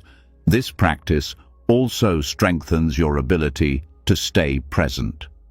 The body only exists in the now. When you observe your physical sensations, you return to the present moment. You stop drifting into stories or worries. You become grounded in the physical reality of your experience. This grounding stabilizes the mind and reduces emotional intensity. Detachment becomes easier because you are not lost in mental narratives. You are anchored in the body's truth. Somatic detachment also allows you to access emotions stored deeply within. Sometimes the body holds emotions that the mind has pushed away. When you soften tension, these emotions rise to the surface: sadness, fear, frustration, or vulnerability. Meeting these emotions without resistance allows them to release. The body lets go of what it has carried for years. You feel lighter, not because you talked through the emotion, but because your body finally released it. Working with the body also changes how you respond to stress. Instead of tightening, you learn to soften. Instead of bracing, you breathe. Instead of collapsing, you ground your feet. These small adjustments create resilience. You stop letting stress control your physical state. You meet challenging moments with presence rather than reactivity. This is somatic wisdom, the ability to remain steady through physical awareness. Another powerful aspect of this practice is understanding that the body communicates before the mind interprets. If you learn to listen to the body's signals early, you prevent emotional overwhelm. You notice when anxiety is starting instead of when it peaks. You notice when sadness is building instead of drowning in it. You notice when frustration is rising before it becomes anger. This early awareness allows you to respond with clarity. Somatic detachment also brings you closer to yourself. When you observe your body with kindness, you develop intimacy with your inner world. You feel connected to yourself rather than distant. You understand what your body needs.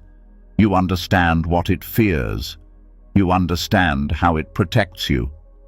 This connection brings a softness that spreads through your entire being. As this practice deepens, you begin to notice how physical release impacts your emotional state. A relaxed jaw softens anger. A deep breath calms fear.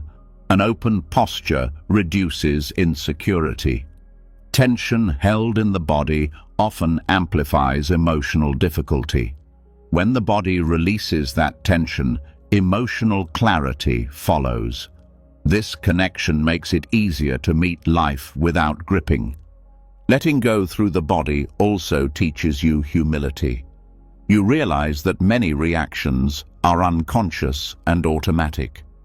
You understand that your body holds old stories you didn't choose. This reduces self-judgment. You stop blaming yourself for tension. You begin to see your body as a partner rather than an obstacle. This compassion accelerates healing. In time, your body learns the feeling of release. It becomes familiar with softness. It recognizes safety. Tension becomes easier to notice and easier to let go of. Your entire physical system shifts from survival mode to presence. This creates a foundation for deeper psychological and spiritual detachment. As the body relaxes, the mind follows. Thought loops weaken. Emotional storms calm. Inner pressure dissolves. You begin to experience a quiet peace that doesn't depend on perfect circumstances. And from this grounded state, you move toward the next teaching, how loss, instead of emptying you, can open space within you that you never knew existed. As the body learns to release its hidden tension, something inside you becomes steady in a new way. Your breath moves more freely, your posture softens, your inner world feels less crowded by old reactions. But with this new spaciousness comes an unexpected awareness. Space often feels frightening at first. When the body lets go, it creates openings, and openings remind you of loss. They remind you of moments when someone left, when something ended, when life changed without your permission. You may notice a subtle fear rising. What will fill this empty space? What if letting go leaves me with nothing? This fear is natural, and it signals the next teaching. Understanding loss in a deeper, more compassionate way. Most people view loss as emptiness, a void that takes something essential away. Whether it is the loss of a person, a relationship, a dream, a role, or a version of yourself, the mind interprets it as something breaking. You feel something missing, something undone, something incomplete. This reaction comes from the belief that what was lost was a part of you. Losing it feels like losing a piece of your identity. This is why grief hurts so deeply. But there is another side to loss that often goes unseen. Loss removes what once filled space, and in doing so, it reveals new capacity.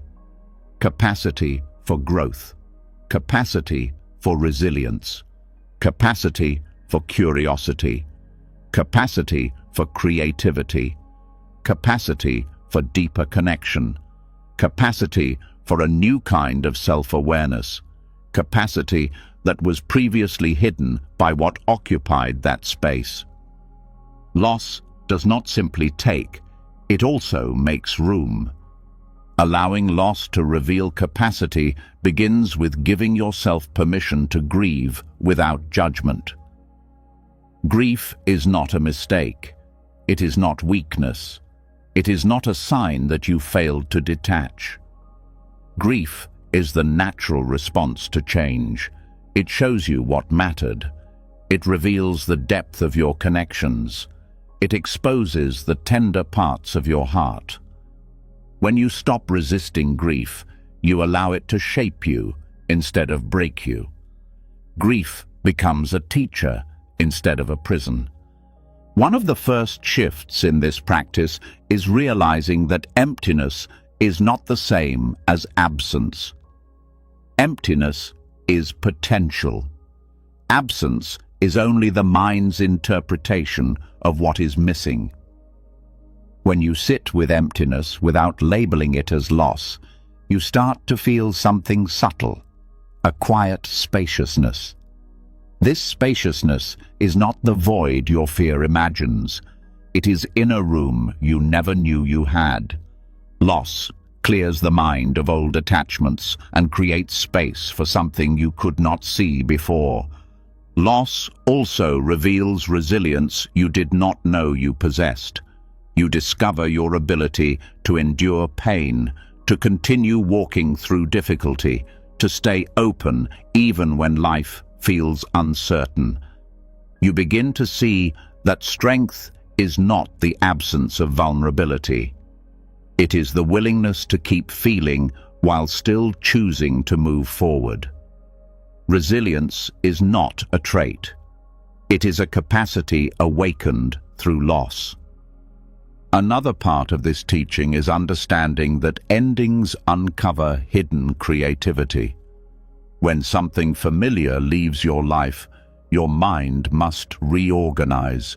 It must find new perspectives, new ways of coping, new ways of understanding yourself. This process awakens parts of you that were asleep. You begin to notice ideas, insights, and intuitions that were once buried under routine, comfort, or attachment. Loss breaks patterns, and in breaking patterns, it reveals new ways of seeing. You may also notice that loss forces you to meet parts of yourself you never had to meet before. When someone supported you, you relied on their presence. When a role defined you, you relied on its structure. When a dream guided you, you relied on its direction. When these things fall away, you discover strengths you previously outsourced. You learn self-trust because you must. You learn self-guidance because you have no choice. Loss becomes a mirror that shows you who you are beneath what you held on to. Allowing loss to reveal capacity also means letting go of the idea that healing must look a certain way. Healing is not linear. It doesn't follow predictable stages. Some days you feel strong, and others you feel broken. Some days you feel clear, and others you feel lost. This fluctuation is not failure. It is the movement of emotional energy clearing space. When you stop forcing healing to be orderly, your capacity expands because you stop fighting the natural rhythm of your inner world. Another insight comes from seeing how loss purifies priorities. When something falls away, you see more clearly what matters and what does not. You stop wasting time on things that do not nourish you. You stop clinging to people who drain you. You stop investing energy in roles that diminish you. Loss sharpens your understanding of meaning. It reveals what you truly value. This clarity is a form of inner wealth. Loss also deepens compassion. When you feel your own grief fully, you become more sensitive to the suffering of others. You understand pain not as something to avoid, but as something to honor. You see that others carry their own invisible losses, and this understanding softens judgment.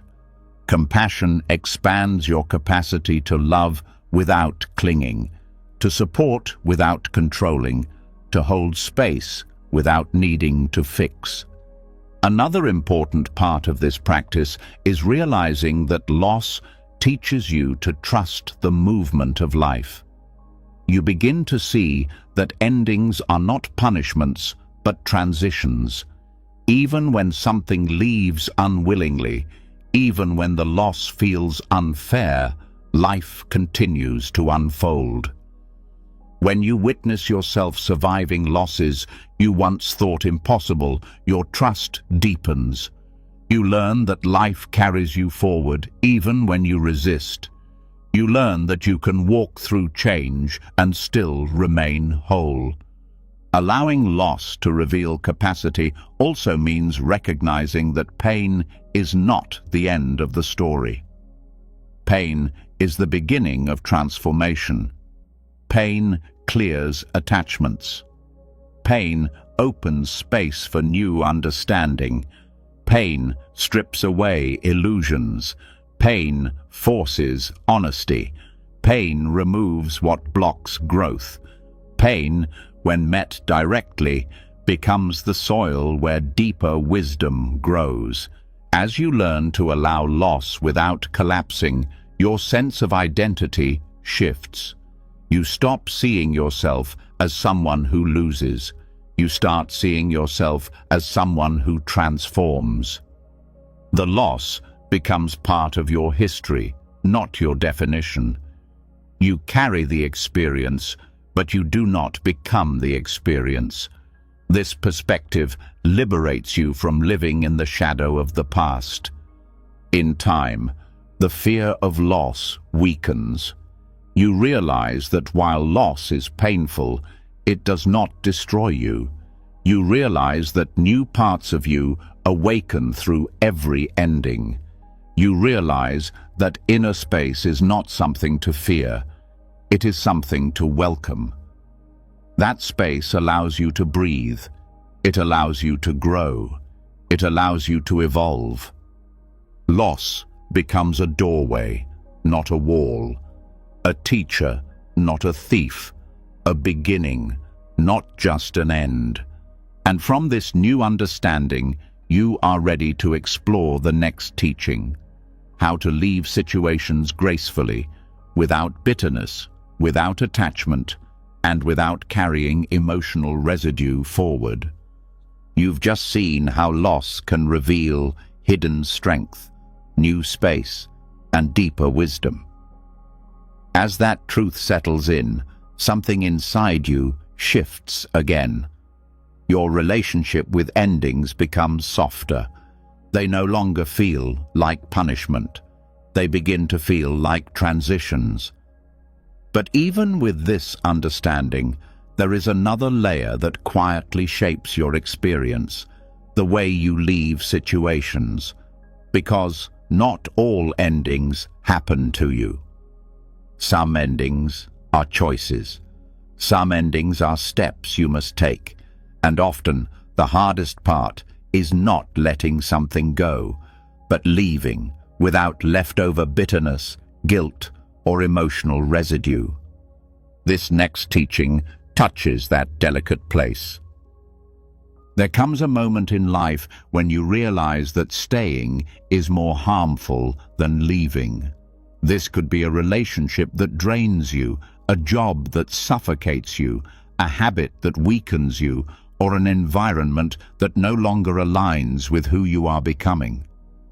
Yet, even when you know it's time to go, walking away rarely feels simple. You carry fear, doubt, attachment, guilt, and hesitation. The exit becomes tangled in emotion. This is where the practice of the compassionate exit becomes essential. A compassionate exit is not about disappearing. It is not about avoiding discomfort. It is not about leaving impulsively. It is about stepping away in a way that honors both yourself and the situation you are releasing. It means leaving with clarity rather than anger. Leaving with understanding rather than blame. Leaving with intention rather than reaction. Leaving in a way that allows your heart to stay open, not guarded. The first part of a compassionate exit is honesty with yourself. You must acknowledge when something is no longer healthy, no longer aligned, no longer nourishing. People often stay in painful situations because they want to avoid hurting others or because they fear regret. But staying out of fear creates more harm in the long run. When you admit the truth without judgment, clarity emerges. You stop pretending. You stop hoping the situation will magically fix itself. You begin to see the necessity of stepping away. Once honesty is present, the next step is releasing blame. Blame makes leaving heavier. It traps you in the narrative of who was wrong, who failed, who disappointed you. Blame keeps you emotionally tied to what you're trying to leave. The goal of a compassionate exit is not to cast someone as the villain, even if the situation was painful. It is to recognize that conditions change, people change, needs change, and sometimes staying becomes incompatible with growth. Letting go of blame makes the departure lighter. A compassionate exit also requires emotional responsibility. It means acknowledging your part in the situation, your needs, your fears, your patterns, your unspoken expectations. This self-awareness prevents you from carrying the same unresolved issues into the next chapter of your life. When you take responsibility for your emotional experience, you leave with wisdom instead of wounds. Another important part of leaving with compassion is clear intention. You must know why you're stepping away, not to escape discomfort, but to protect your well-being, honor your boundaries, or follow a deeper truth. When your intention is grounded, the exit becomes an act of respect for yourself, rather than an act of rejection toward the other person or situation. One of the subtler skills in a compassionate exit is recognizing when explanation is needed and when it will create more harm. Sometimes clarity brings closure. Sometimes explanation reopens wounds or triggers defensiveness. Compassion means sensing what creates the most peace for everyone involved. It is not your responsibility to make someone fully understand your decision, but it is your responsibility to act with respect. A compassionate exit also requires emotional cleanup, not with others, but within yourself. You must release the stories you tell about the situation. You must loosen your grip on regrets. You must forgive yourself for not leaving sooner or staying longer. You must forgive the other person for their limitations. Without this internal cleanup, even if you leave physically, you remain emotionally stuck. True departure happens in the mind long before it happens in action. When leaving, there is also a tendency to replay the past, searching for signs, mistakes, or alternative outcomes. This mental looping keeps you tied to the situation you're walking away from. The compassionate exit teaches you to interrupt this loop by asking a simple question: what is this replay giving me right now? Usually the answer is nothing but pain. Redirecting attention to the present helps prevent emotional residue from piling up. Another essential part of this practice is setting boundaries with yourself. The mind will naturally revisit old attachments. It will want to check in, reattach, bargain, or reopen old conversations. Setting boundaries with yourself means gently redirecting your attention each time you feel pulled back. It means honoring your own decision. It means reminding yourself of the reasons you left, not to reinforce pain, but to reinforce clarity. Compassionate exiting also means allowing grief to arise without resisting it. Leaving something meaningful hurts, even when it is the right choice.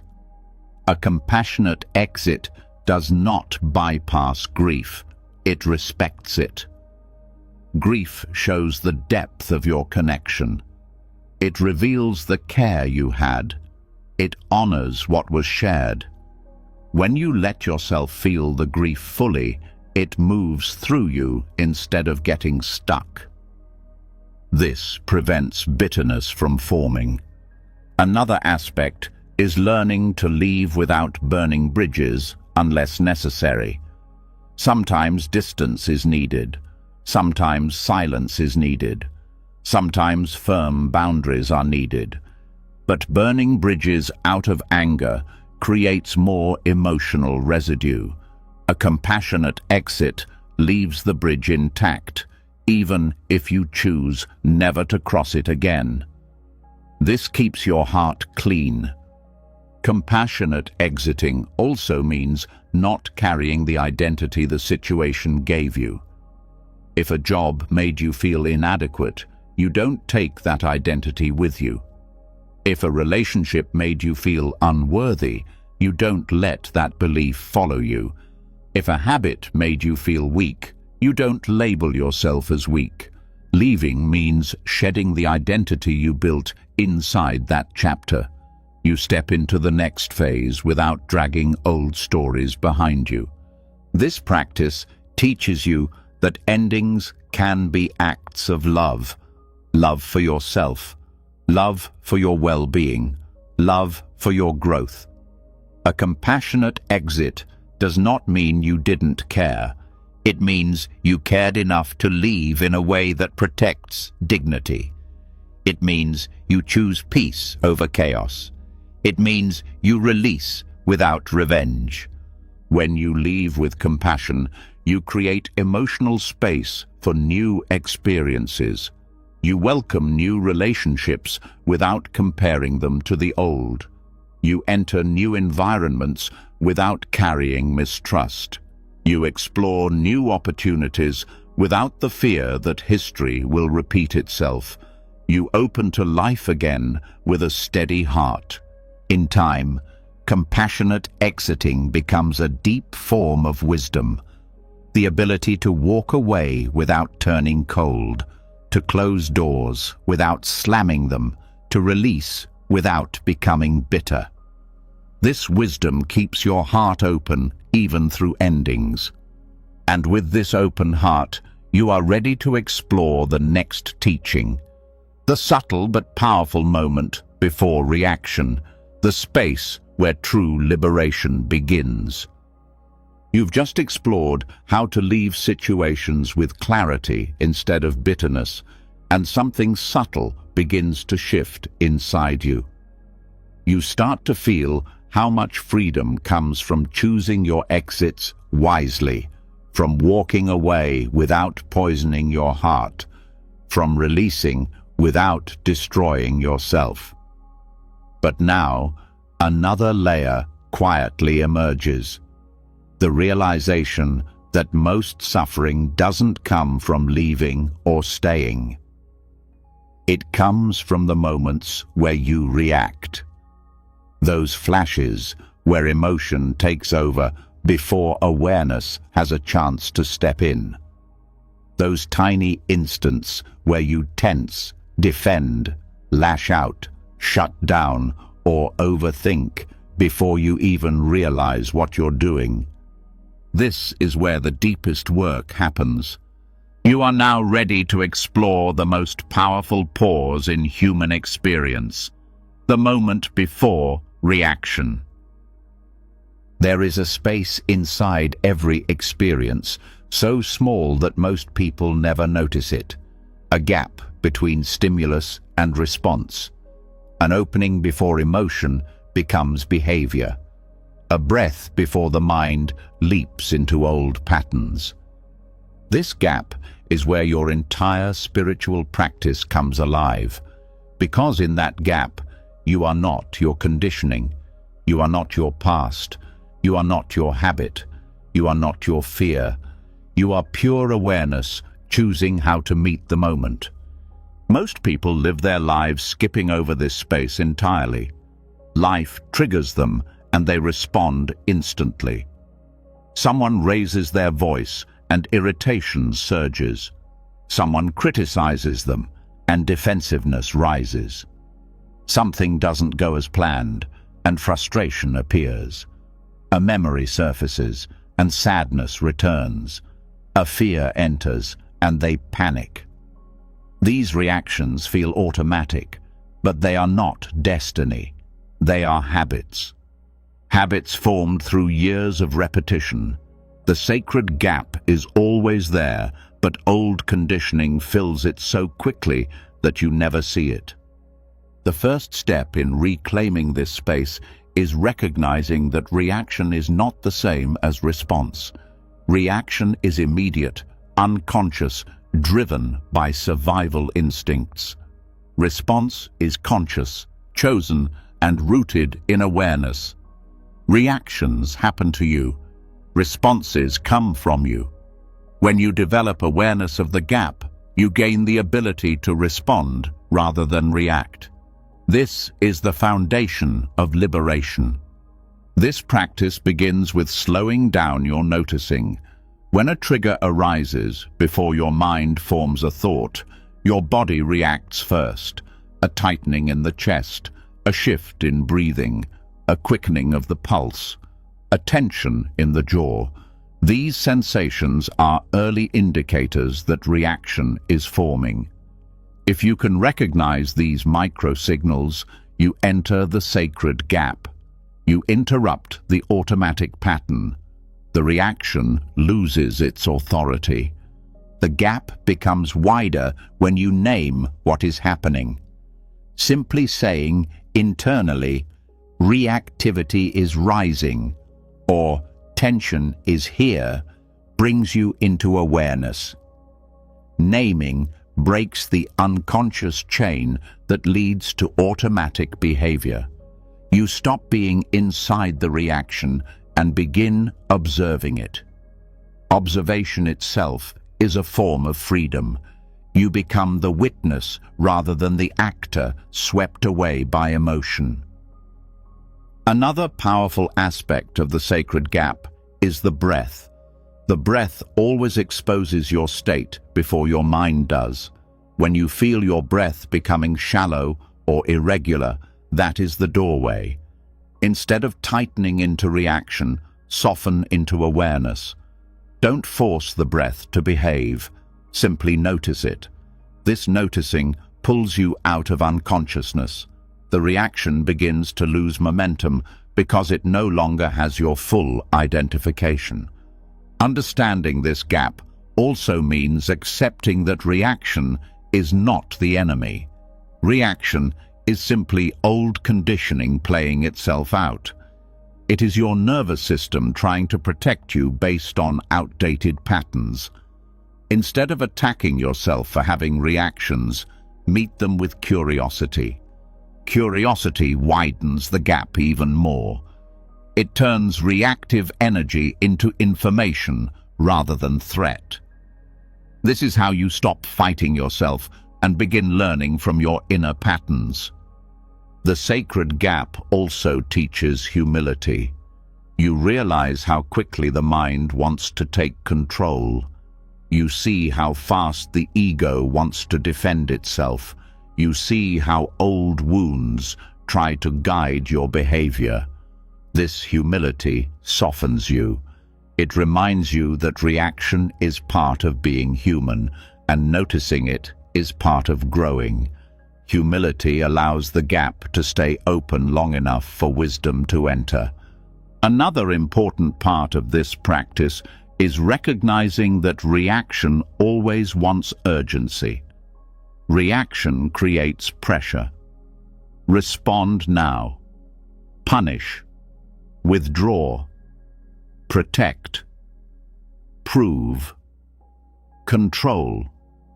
Fix. The sacred gap interrupts this urgency. When you pause, even for a half second, you break the illusion that reaction must be immediate. You create space where patience can arise, and patience allows you to see the truth of the moment more clearly. This pause often reveals that the trigger was not about the present moment at all. Most reactions are echoes from old pain. You think you're reacting to a person or situation in front of you, but you're actually reacting to a memory, a fear, or a belief shaped long ago. When you pause, the emotional fog lifts. You begin to distinguish between the past and what is actually happening now. This clarity transforms your inner world. The gap also reveals something surprising. Reaction loses its power when you do not feed it. A reaction gains strength when you immediately obey it. When you pause, the reaction collapses. Not because you suppressed it, but because you stopped energizing it with automatic behavior. This is how you train your mind to stop pulling you into old loops. You break the pattern by refusing to reinforce it. With practice, the sacred gap becomes longer, not in time, but in awareness. What once felt like a split second begins to feel spacious. In that space, you can ask important questions. What is really happening right now? What emotion is rising beneath this? What does my body feel? What does this moment actually need? What action aligns with who I want to be? These questions don't require long thought. They arise naturally when awareness enters the gap, and awareness always brings clarity. The sacred gap is also where compassion grows. When you pause, You stop projecting your pain onto others. You stop carrying old wounds into new conversations. You stop responding from fear rather than understanding. Compassion grows because you are no longer trapped inside your reaction. You can see the other person more clearly, and you can see your own emotional patterns with honesty instead of judgment. This practice does more than reduce emotional suffering. It transforms your entire relationship with life. You become less impulsive. You become harder to provoke. You become more patient. You become more grounded. Your presence deepens because you stop losing yourself in every emotional wave. You learn to stay with yourself even in difficult moments. Over time, you begin to feel something profound. The gap is not just a pause. It is freedom. It is choice. It is clarity. It is the place where old patterns dissolve and new possibilities arise. It is the doorway between unconscious living and conscious living. It is where your awakening becomes practical. And as you begin to master this sacred pause, you are ready to step into the next truth, the one that reveals how much you cling not to your past self, but to the future version of you that you think you must become. You've just learned to recognize and enter the sacred gap before reaction, and something inside you begins to feel more spacious. You sense a growing steadiness, a growing ability to pause before falling into old habits. But as this power of the pause deepens, another pattern comes into focus, a quieter, more subtle attachment that doesn't live in the past or in your reactions, but in your vision of who you believe you should become. A future self you've been chasing for years. A future self you idolize. A future self that quietly pressures you every single day. This next teaching invites you to look at that inner attachment with honesty and tenderness. There is a version of yourself you carry in your mind, the ideal self, the one who is finally confident, finally healed, finally disciplined, finally successful, finally calm, finally complete. This imagined future self holds every quality you believe you lack. It becomes a symbol of the life you want and the person you hope to be. But instead of inspiring you, this image can begin to imprison you. It becomes something you measure yourself against constantly. Every flaw, every mistake, every slow day feels like failure because it does not match the ideal. This attachment to the future self creates hidden pressure. You push yourself to improve quickly. You criticize yourself for not growing fast enough. You compare your current life to the image in your mind. You believe happiness will come only once you become that perfect version of yourself. This creates a gap between who you are and who you think you must be. And you live trapped between the two, never fully resting. The first layer of this teaching is recognizing how deeply this ideal self influences your behavior. It governs your self-talk. It shapes your goals. It drives your perfectionism. It fuels your impatience. It makes you postpone joy until you reach a certain level of achievement or self-mastery. You start believing that you must arrive somewhere before you are allowed to feel peaceful. But this ideal self is always moving. No matter how far you climb, the image shifts, grows, and sits at the next horizon. It is an endless chase. Detaching from the future self you idolize means understanding that growth is not wrong, but worshipping an ideal self creates suffering. When you cling to an imagined version of yourself, you stop appreciating the person you are today. You stop noticing your progress. You overlook your strengths. You judge your current state as inadequate. This judgment becomes constant pressure, and pressure blocks growth rather than supporting it. The practice begins with seeing how this idealized future self was created. It came from comparison, from cultural expectations, from childhood wounds, from social pressure, from old fears, from dreams you formed before you understood yourself fully. The future self is not a destiny. It is a collage of influences. When you understand this, you stop treating it as a sacred truth. It loses its authority. Another part of releasing this attachment is noticing how the ideal self influences your emotional world. When you believe you must become someone specific, every setback feels personal. Every slow day feels like proof that you're failing. Every mistake turns into self-doubt. You start living with chronic dissatisfaction, never feeling enough. The ideal self becomes a silent critic, following you everywhere. Letting go of this critic opens space for self-compassion. This practice also requires acknowledging the fear behind the ideal self. The fear says, "I am not enough as I am," and so you build a future self you believe will finally make you worthy. But worthiness is not something you earn through improvement. It is something you discover through presence. When you release the belief that you must earn worthiness, the ideal self loses its grip. Another powerful insight is understanding that the future self is built on certainty. The belief that if you shape your life perfectly, you will protect yourself from pain. But life does not follow perfect lines. Perfection does not guarantee safety. Growth does not eliminate vulnerability.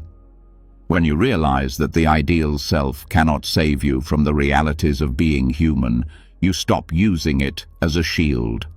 You allow yourself to live without needing certainty. Letting go of the future self also transforms how you approach goals.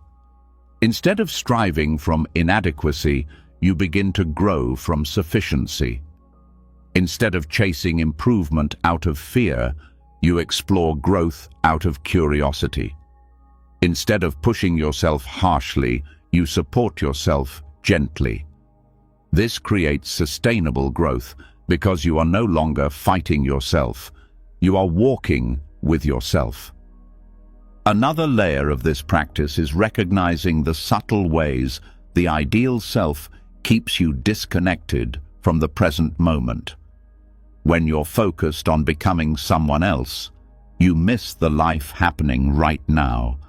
You miss small joys. You miss simple beauty. You miss connection. You miss opportunities. You miss presence. The future self steals the richness of the present by convincing you the present is not enough. Letting go returns you to now. As you detach, you begin to see that the real transformation happens in the present, not the future. The future self can never change you. Only the present self can. The present moment is where habits shift, where awareness grows, where healing happens. When you release the fantasy of becoming someone else, you begin to meet yourself honestly. This honesty opens the door to genuine change. Another profound part of this teaching is realizing that you are not meant to become a perfect version of yourself. You are meant to keep evolving. The future self you idolize is static, a fixed image. But you are not static. You are movement, change, flow. When you stop trying to fit yourself into a fixed image, you give yourself permission to evolve in ways you could never predict. You open to possibilities beyond the limits of your imagination. This detachment also brings relief from constant self-monitoring. When you stop comparing every moment to the ideal version of yourself, your mind relaxes. You stop over-analyzing your behavior. You stop judging your emotions. You stop evaluating your productivity. You stop measuring your worth. The inner critic becomes quieter because there is no longer an imaginary standard to uphold. As this practice deepens, you begin to feel compassion for yourself in a new way. You see how hard you've been on yourself. You see how much pressure you've carried. You see how long you've been chasing an image that kept shifting.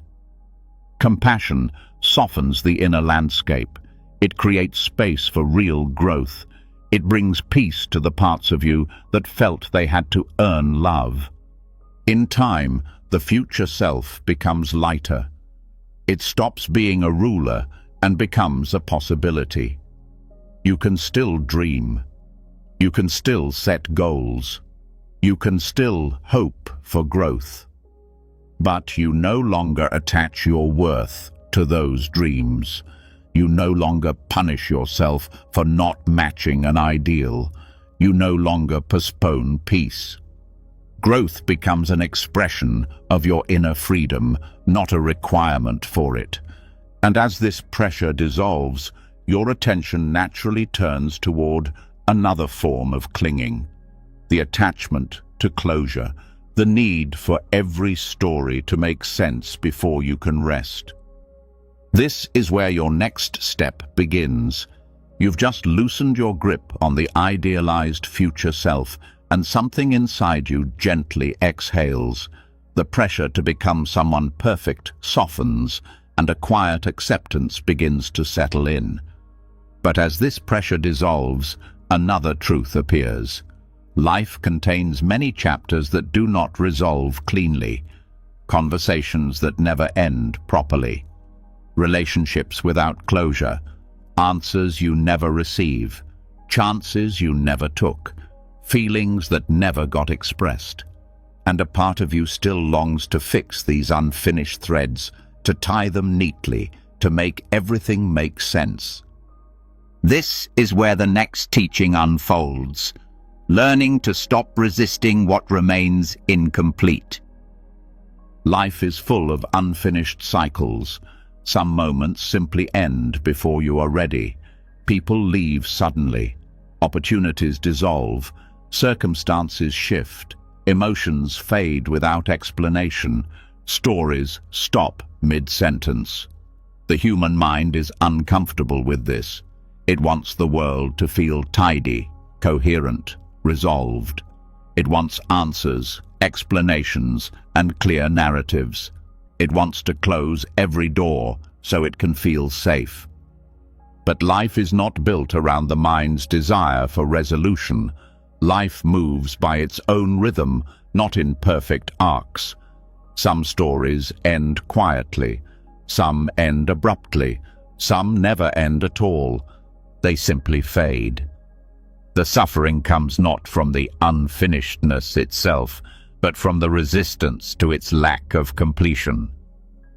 The first part of accepting unfinished cycles is recognizing that not everything needs closure to be meaningful. Closure is often a mental fantasy, the belief that if you understood why something happened or ended, you would feel at peace. But understanding does not erase pain. Explanation does not rewrite history. Closure does not guarantee healing. Sometimes what you call closure is just a final attempt to control what has already passed. When you release the need for the perfect ending, you allow yourself to move forward without dragging unanswered questions behind you. Another layer of this teaching is seeing how the mind tries to rewrite the past. You replay conversations, wondering what you could have said differently. You revisit choices, imagining alternate paths. You rehearse explanations that were never given. This mental looping is an attempt to create a clean ending. But this rewinding does not close the cycle. It keeps it alive. Accepting that some stories remain open frees you from the exhausting cycle of mental repetition. Non-resistance to unfinished cycles does not mean ignoring your emotions. It means not letting them hold you hostage. When feelings arise from unresolved situations, you meet them with honesty. You allow sadness without trying to turn it into clarity. You allow confusion without trying to turn it into certainty. You allow longing without turning it into obsession. Feelings complete themselves when you stop demanding that situations complete themselves. This practice also teaches emotional maturity. Maturity is not having all the answers. It is the ability to live with unanswered questions without losing yourself. It is the capacity to hold discomfort gently instead of trying to erase it. It is the willingness to move forward even when the story did not end the way you wanted. This kind of maturity brings peace because it stops the inner war with reality. Another important insight is understanding that unfinished cycles do not mean failure. Many people believe that if something ended without resolution, they must have done something wrong.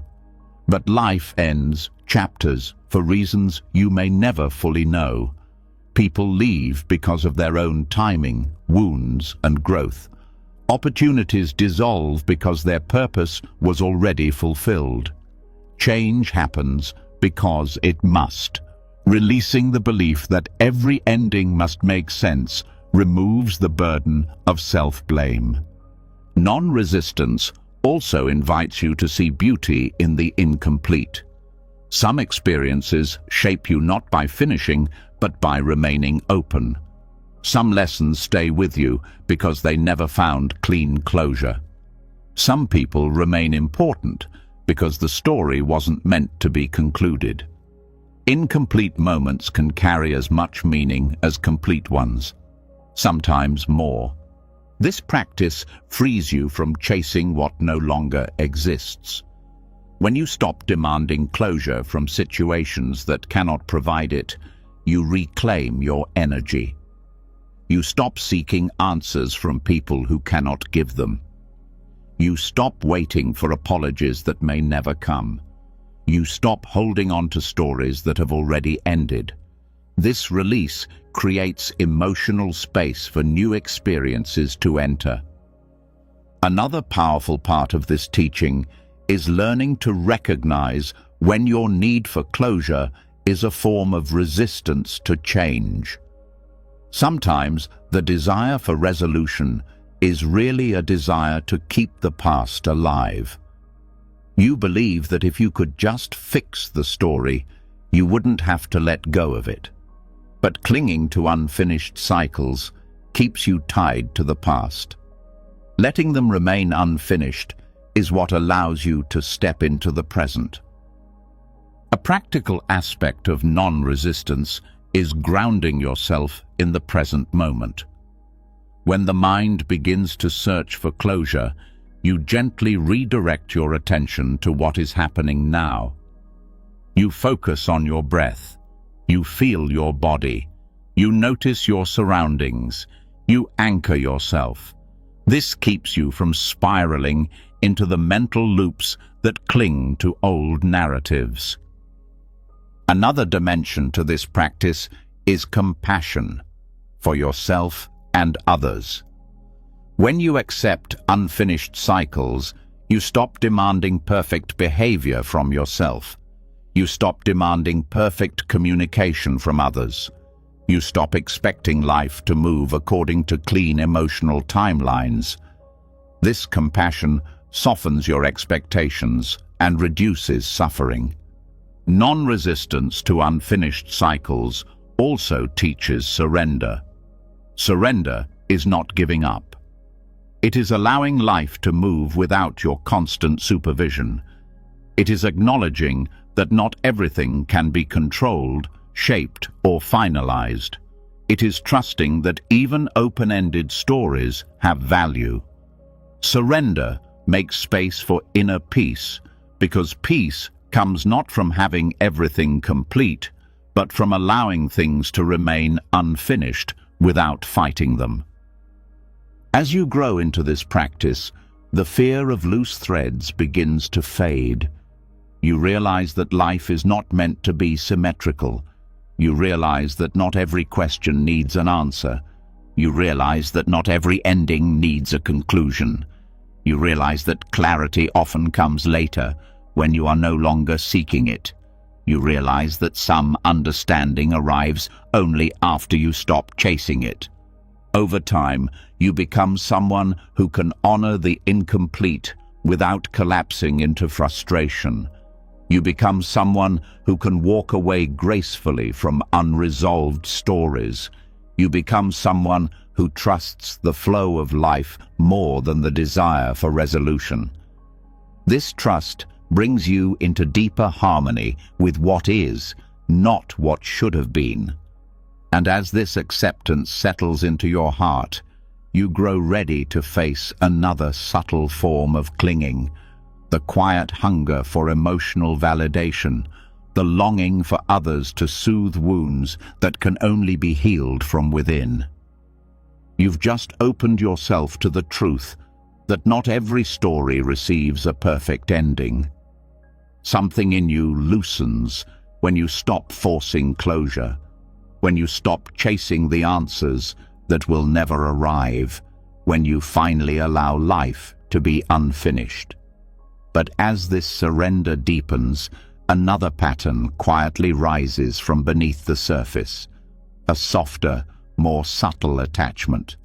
It shows up in the way you wait for someone to reassure you, in the way you hope others will validate your feelings, in the way you look for signs that you matter, that you are understood, that you are seen. This longing seems gentle on the outside, but it shapes your emotional world more than anything else. You are now ready to step into this next layer, releasing the hunger for emotional validation. There is a quiet craving inside every person, a craving to be emotionally held by someone else. The desire to be understood, to be comforted, to be validated, to be reassured. This longing is not wrong, it is deeply human. But when this longing becomes your emotional foundation, it creates instability. Your inner state rises and falls, depending on how others respond to you. A kind word lifts you. A cold response discourages you. A delayed message worries you. A misunderstanding shakes you. Approval becomes relief, and absence becomes fear.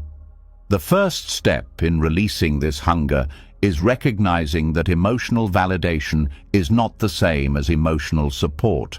Support is healthy. Connection is essential.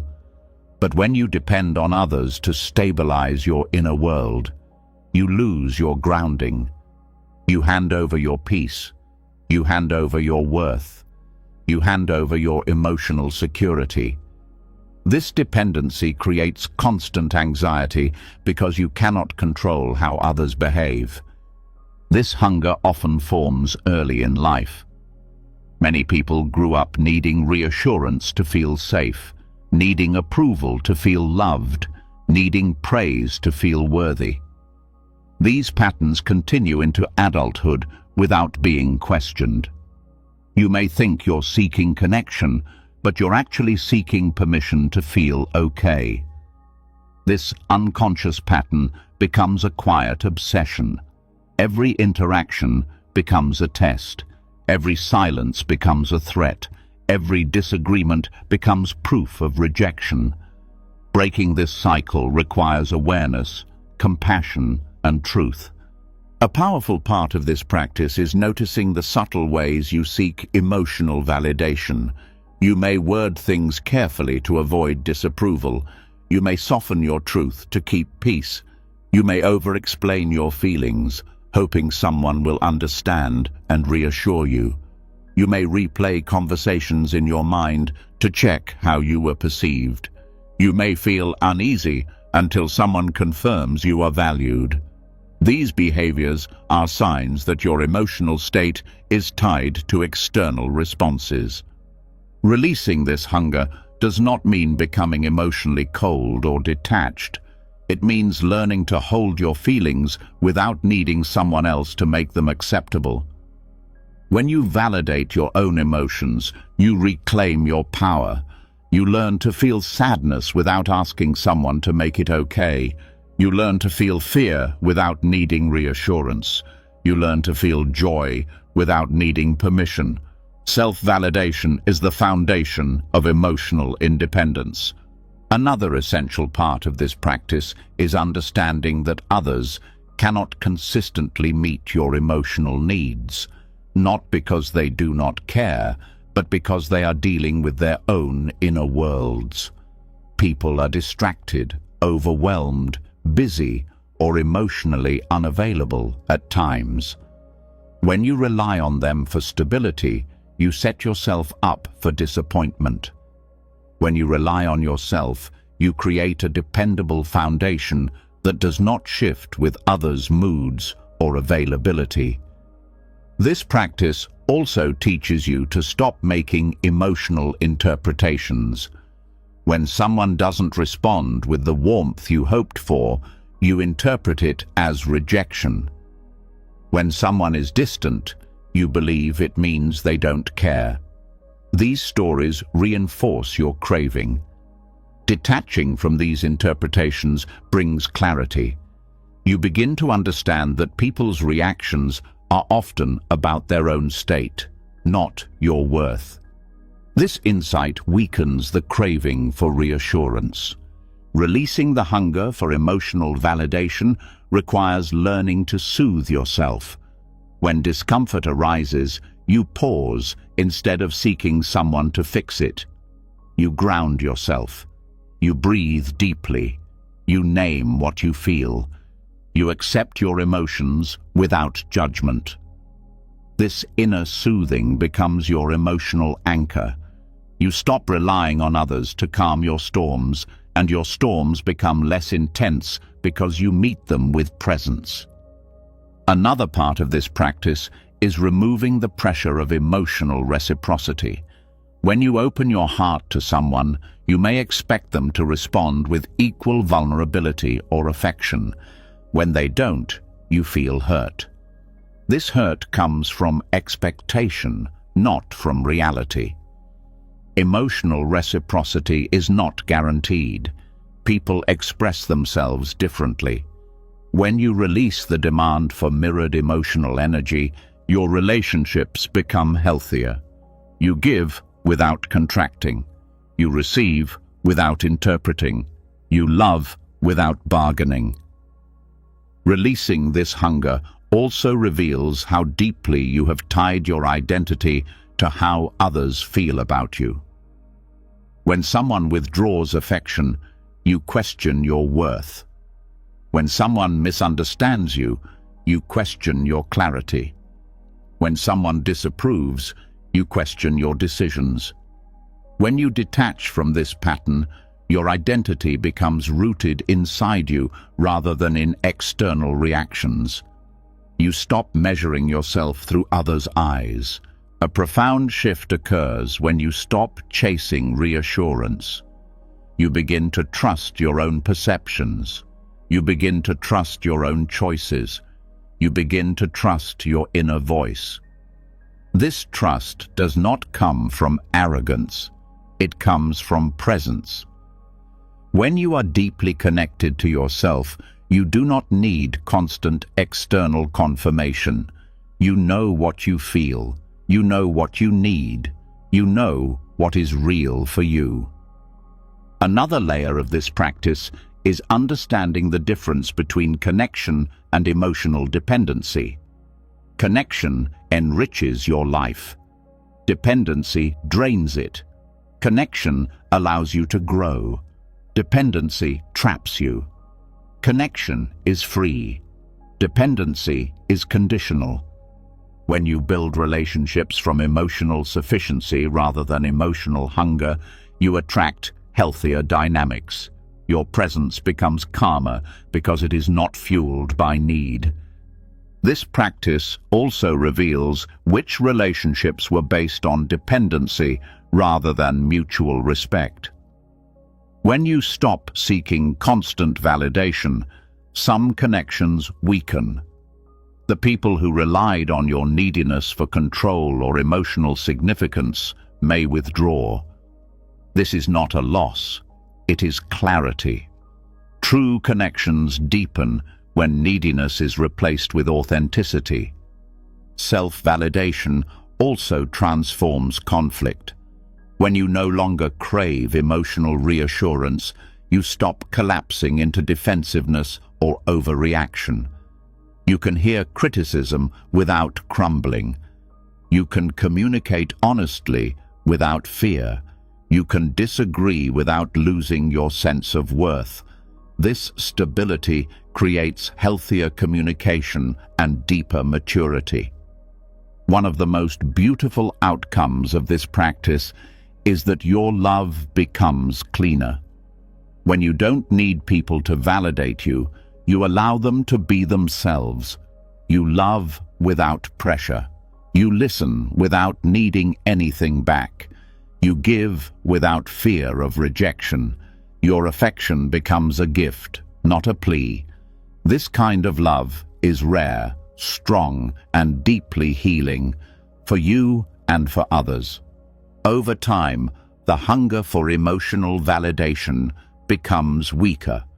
You begin to feel whole even when someone doesn't respond the way you hoped. You begin to feel grounded even when you are misunderstood. You begin to feel steady even when others are distant. You begin to feel confident even when no one praises you. This is emotional freedom. And from this freedom, another layer of detachment becomes possible. Learning how not to hold on to experiences longer than they belong. How to stop letting moments linger inside you long after they have passed. You've just loosened the longing for emotional reassurance, and something inside you starts to feel lighter. You begin to sense a growing independence in your heart, a calmness that comes from not needing others to constantly confirm your worth. But as this new stability rises, another truth becomes impossible to ignore. Even when you no longer seek validation, the mind still tends to hold on. It holds on to comments, to memories, to past experiences, to old wounds, to tiny moments that should have passed long ago. This subtle holding keeps your inner world crowded. It fills your emotional space with echoes. It keeps you reliving things that were meant to be brief. Now you are ready to explore the next freedom, the freedom of non-retaining. There is a quiet tendency in the mind to preserve experiences far beyond their natural lifespan. A stranger's remark, a moment of embarrassment, an argument that ended days ago, a disappointment that happened years ago. The mind keeps these alive, turning them into emotional residue. Instead of allowing moments to flow through you, the mind grabs them, stores them, and repeats them. This habit creates heaviness because you carry far more than the present requires. Non-retaining does not mean forgetting everything or suppressing memory. It means not feeding experiences with emotional importance once they've served their purpose. It means letting moments end when they end. It means not turning passing events into identity.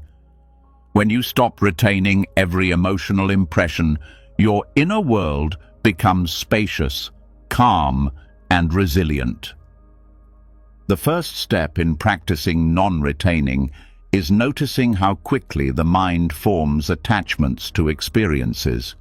Something happens, and instantly the mind labels it, judges it, and stores it.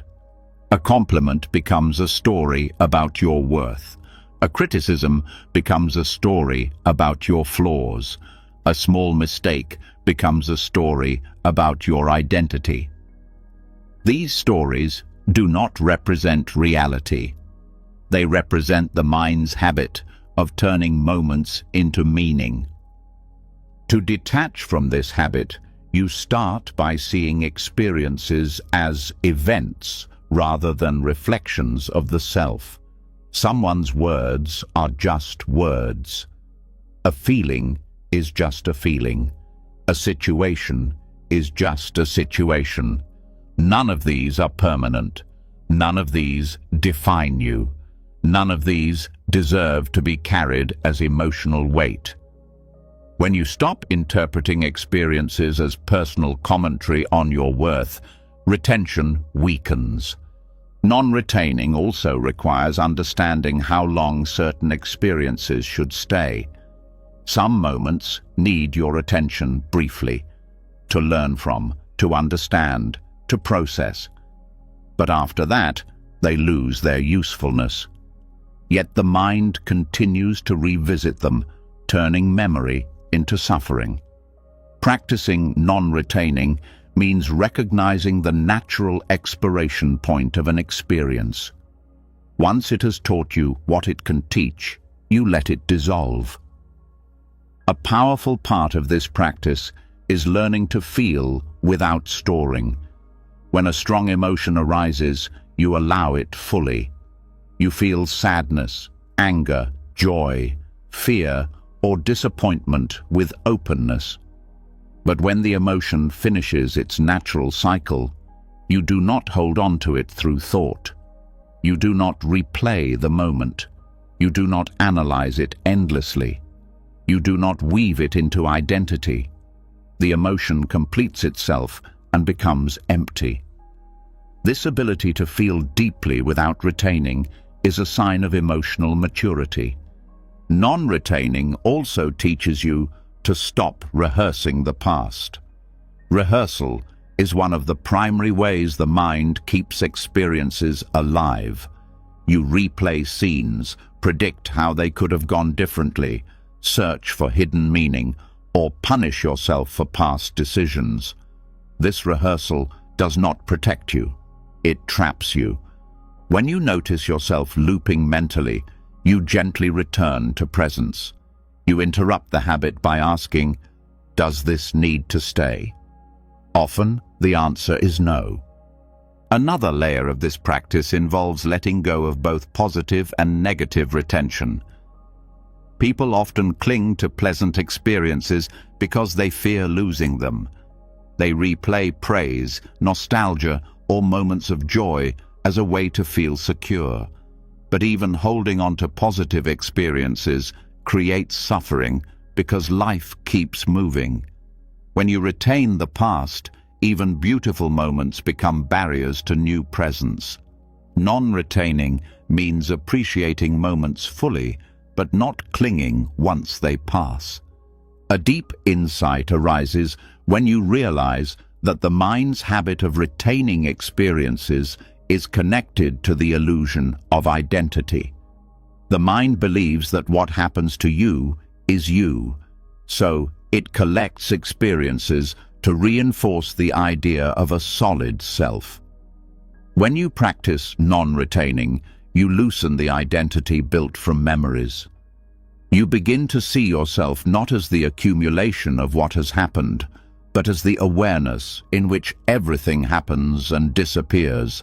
This shift creates profound freedom. Another essential part of this practice is working with the body. Retention doesn't live only in thought. It lives in muscle, breath, and posture.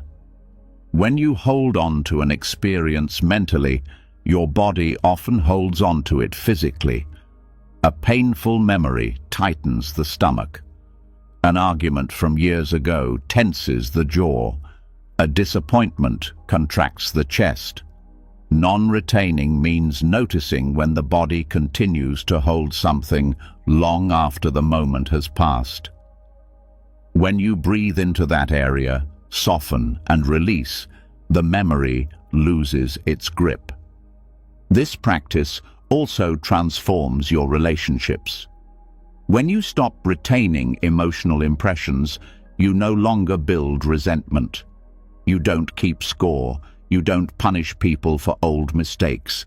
You don't carry conflicts into new conversations. You respond to what is happening now rather than reacting from the past. This makes connections cleaner, more honest, and less burdened by emotional baggage. Non-retaining requires trust. Trust that life will bring new moments. Trust that letting go does not erase what matters. Trust that meaning does not need to be preserved through clinging. Trust that you are safe even when you release your grip on the past. This trust grows slowly, but each moment of letting go strengthens it. The practice also changes how you respond to difficulty. When something painful happens, you process it, but do not keep it alive. You learn the lesson and let the pain go. You feel the emotion and let it pass. You acknowledge the experience and let it settle. You stop reopening old wounds by revisiting them mentally. This reduces unnecessary suffering and keeps your emotional world balanced. Non-retaining also dissolves the idea that you need to hold on to experiences for identity. When you let experiences pass, your identity becomes fluid. You stop defining yourself by old moments. You stop seeing yourself as the person who suffered, the person who failed, the person who was betrayed. You begin to see yourself as someone constantly being renewed. This creates humility, openness, and freedom. As you practice non-retaining, you feel a growing lightness. You notice your mind is less crowded, your emotions settle more quickly, your reactions become softer, your presence deepens. You begin to experience life directly instead of through the weight of accumulated impressions. And as this spacious inner world expands, you naturally move into another essential dimension of detachment, being present for others with compassion, without absorbing their suffering as your own. You've just stepped into the freedom of non-retaining, and already your inner space feels cleaner. Experiences come and go without leaving permanent marks. Old memories loosen. Heavy emotions no longer take root. But as this clarity expands, another truth rises gently to the surface. Even when you stop holding on to your own experiences, you may still hold what others feel. You may carry their sadness. You may internalize their fear. You may absorb their pain as if it were your own. This softness comes from kindness, but without wisdom, kindness becomes self-wounding. Now you are ready for the next part of detachment, compassion without fusion. There is a difference between caring and merging, but the line between the two can be thin. Many people who are deeply empathetic feel responsible for the emotional states of others.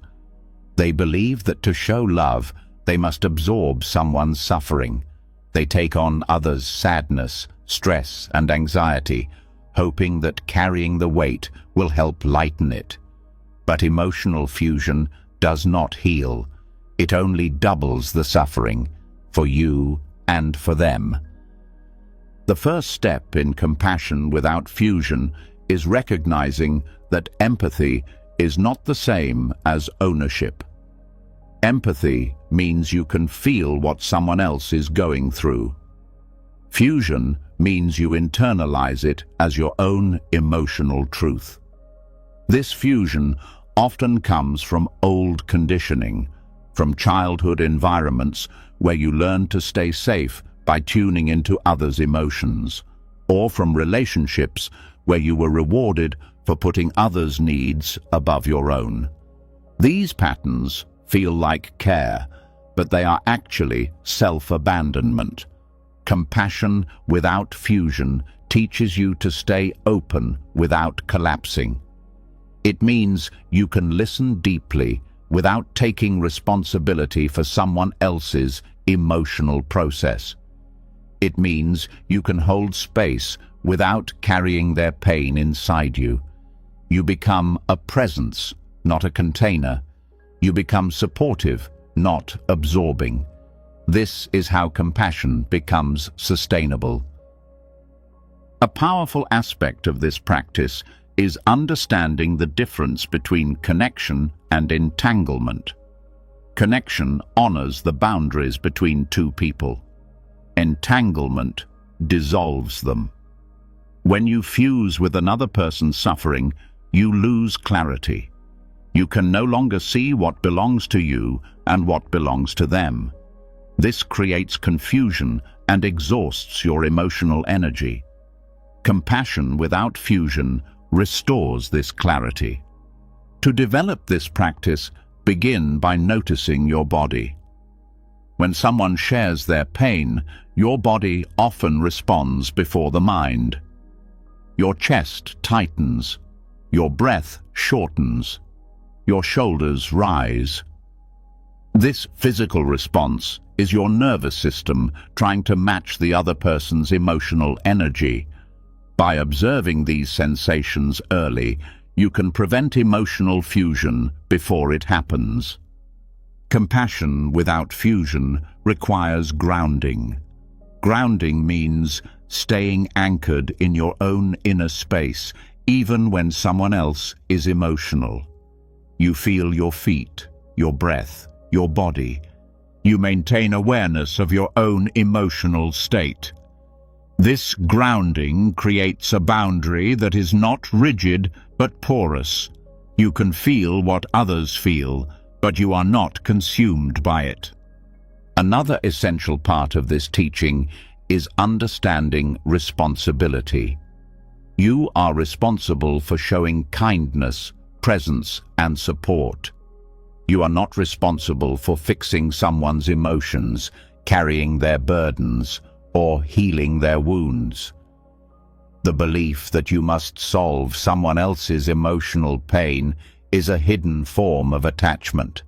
It keeps you entangled in their suffering and prevents them from developing their own emotional resilience. Compassion empowers. It does not rescue. You also learn to trust that others are capable of carrying their own experience. Emotional fusion often arises from fearing that someone cannot handle their emotions. So you step in too far, too deeply, too quickly. But when you believe in another person's capacity, your presence becomes supportive without becoming invasive. You offer understanding, not absorption. You offer care, not rescue. You offer listening, not merging. Compassion without fusion also transforms communication. Instead of reacting to someone's suffering with anxiety or over-involvement, you learn to respond with calm presence. This calmness is not detachment in the cold sense. It is emotional steadiness. Your steadiness becomes grounding for the other person. You show them that pain can be held without panic, that emotions can move without overwhelming. Your calm becomes a mirror that helps them access their own strength. Another key aspect of this practice is relating to emotions as energy, not identity. When someone expresses intense emotion, it is easy to mistake that emotion as something solid, something that needs to be carried. But emotions are movements. They rise, peak, and fall. When you fuse emotionally, you freeze the movement. When you stay compassionate without merging, you allow their emotions to keep moving through them, not into you. Boundaries are essential, not walls, boundaries. Walls shut people out. Boundaries allow connection but protect your inner world. Setting boundaries means recognizing when you are reaching your emotional limit. It means stepping back when you feel overwhelmed. It means saying no without guilt. It means protecting your peace without abandoning your care. Compassion without fusion also requires self-respect. When you respect your emotional space, you refuse to let others' chaos define your inner state. You understand that being a supportive presence does not mean sacrificing your internal equilibrium. Respecting yourself allows you to give from fullness rather than emptiness. This makes your compassion healthier and more sustainable. One of the deepest teachings in this practice is learning to stay with your own emotions even when someone else is expressing theirs. Emotional fusion often happens because your own unresolved emotions get activated. Someone else's sadness awakens your old sadness. Someone else's anger awakens your fear. Someone else's anxiety awakens your insecurity. When you learn to hold your emotions separately, you stop blending them with others. This preserves clarity and emotional integrity. Compassion without fusion also means not using someone else's suffering as a distraction from your own. Sometimes emotional merging is a way to avoid facing your own pain. You focus on them because it feels safer than dealing with yourself. This pattern keeps the cycle of fusion alive. By staying grounded in your inner world, you prevent this unconscious avoidance. Another layer of this teaching is learning to offer presence without expectations. When you help someone, you may unconsciously expect appreciation, reciprocity, or emotional closeness. When these expectations are unmet, you feel hurt. This hurt reveals emotional fusion. Compassion without fusion means helping without demanding emotional returns. Your care becomes a gift, not a transaction. As you deepen this practice, you discover that compassion is not weakened by boundaries. It is strengthened. You can give more authentically. You can listen more clearly. You can be present without exhaustion. You can love without drowning. This is compassion that nourishes rather than depletes. Over time, compassion without fusion becomes second nature. You maintain your center while offering support. You stay rooted even when others are hurting. You embody calmness even in emotional storms. You create space for healing without carrying the weight yourself. And from this balanced compassion grows the next layer of letting go, the soft power of yielding, where you release the need to push against life and learn the quiet strength of surrender. You've just learned how to stay open to others without losing yourself, how to care deeply without collapsing into their pain. That already shifts something very deep inside you. You begin to sense that you don't always have to carry, push, or rescue. But now another truth starts to quietly reveal itself. You don't just grip people, you grip life itself. You tense against outcomes. You brace against change. You fight with time, with feelings, with circumstances. There is a hidden belief that if you don't push, nothing will move. If you don't force, nothing will work. If you don't fight, life will crush you. This next teaching gently challenges that belief, showing you that some of the greatest strength comes not from pushing, but from yielding. Yielding is one of the most misunderstood forms of power. Many people confuse it with weakness, passivity, or giving up. They think surrender means letting life walk all over them. They think softness means being defeated. But real yielding is something entirely different. It is the choice to stop pushing where pushing doesn't help. It is the wisdom to move with life instead of colliding with it. It is the quiet courage to trust the flow more than your fear. You can feel the difference between pushing and yielding in your body. When you push, your muscles tighten, your jaw locks, your breath becomes shallow, your thoughts speed up. You feel like you're trying to drag reality into your preferred shape. This dragging brings resistance. The more you push, the more life pushes back.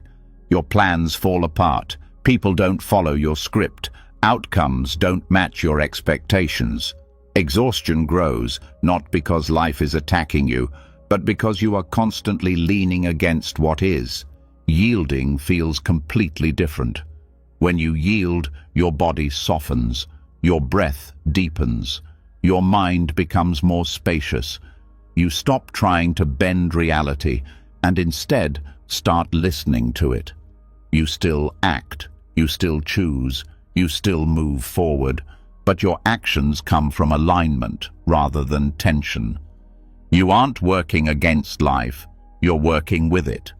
This creates a sense of effort that feels natural instead of forced. The essence of yielding is responsiveness. Instead of clinging to a rigid plan, you pay attention to what is actually happening. If a door doesn't open, you don't keep slamming into it.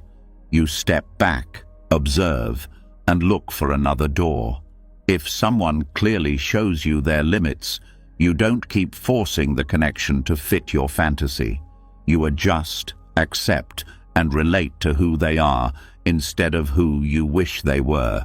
If your body is sending signals of exhaustion, you don't ignore it in the name of discipline. You listen and adapt. This is not laziness. It is intelligent cooperation with reality.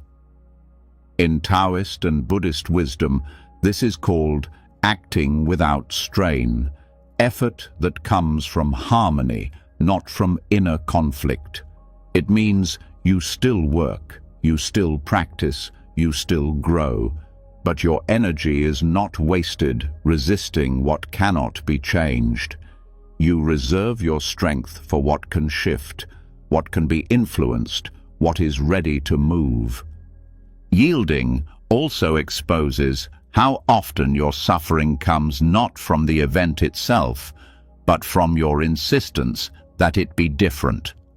Something difficult happens, and the mind immediately says, "This should not be happening." That statement becomes a wall inside you. You bounce off it again and again. Yielding doesn't ask you to love what is painful. It simply means you stop arguing with the fact that it already exists. Once you stop arguing, you can finally respond. This surrender is not to fate, it is to truth. Truth that the moment is already here. Truth that time doesn't reverse. Truth that clinging doesn't undo events. When you bow inwardly to that truth, you reclaim the energy that was trapped in denial. That energy is what allows you to act wisely. You can see the power of yielding clearly in nature. A rigid branch breaks in strong wind, flexible grass bends and then stands upright again. A river doesn't punch through rocks. It flows around them, slowly shaping them over time. Yielding doesn't mean the river is weak. It means it is patient and unstoppable in a different way. It moves with the path in front of it, not against it. In your daily life, yielding looks like this. You stop forcing conversations with people who aren't ready to hear you. You stop insisting that your timeline is the only valid one. You stop arguing mentally with emotions that arise. You stop demanding that your mind be calm right now. You stop treating every challenge as something that must be crushed by willpower. Instead, you start asking softer questions. What is life showing me through this? What wants to move here if I stop fighting? What can I release instead of control? Where is the path opening naturally? These questions are the language of yielding. They turn you from a fighter into a listener, from a controller into a participant. Yielding also helps you see the difference between resistance and wise boundaries. Yielding does not mean you allow harmful situations to continue. It does not mean you say yes when you need to say no. It does not mean you abandon your voice. It means you stop trying to change what cannot be changed from the outside and instead shift what you do have power over, where you place your attention, how you respond, whether you stay or walk away, whether you grip or release. Sometimes yielding will mean stepping back, not in defeat, but in clarity. You recognize that no amount of pushing will transform certain dynamics, and so you choose not to spend your life wrestling them. You let go of the fantasy that you can bend everything into your preference. You allow some things to be as they are without giving them the power to dictate your inner peace. Yielding is deeply linked to trust. Not blind trust that everything will be pleasant, but grounded trust that you can meet whatever comes. When you don't trust yourself, you cling to control. When you begin to trust your capacity to adapt, you relax your grip. You know that even if events change unexpectedly, you will be able to respond. This confidence makes surrender easier, because surrender doesn't feel like falling into emptiness. It feels like resting into your own resilience. There is also a spiritual dimension to yielding.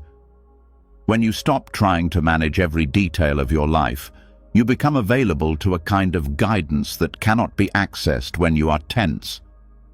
Intuition gets louder. Insight appears more often. Synchronicities become noticeable, not because the world suddenly changed, but because your inner noise quieted enough to notice the signals that were always there. Yielding creates silence where wisdom can speak. One of the more subtle forms of non-yielding is the urge to constantly fix yourself. You may try to push yourself into enlightenment, to force detachment, to rush your healing, to demand permanent calmness.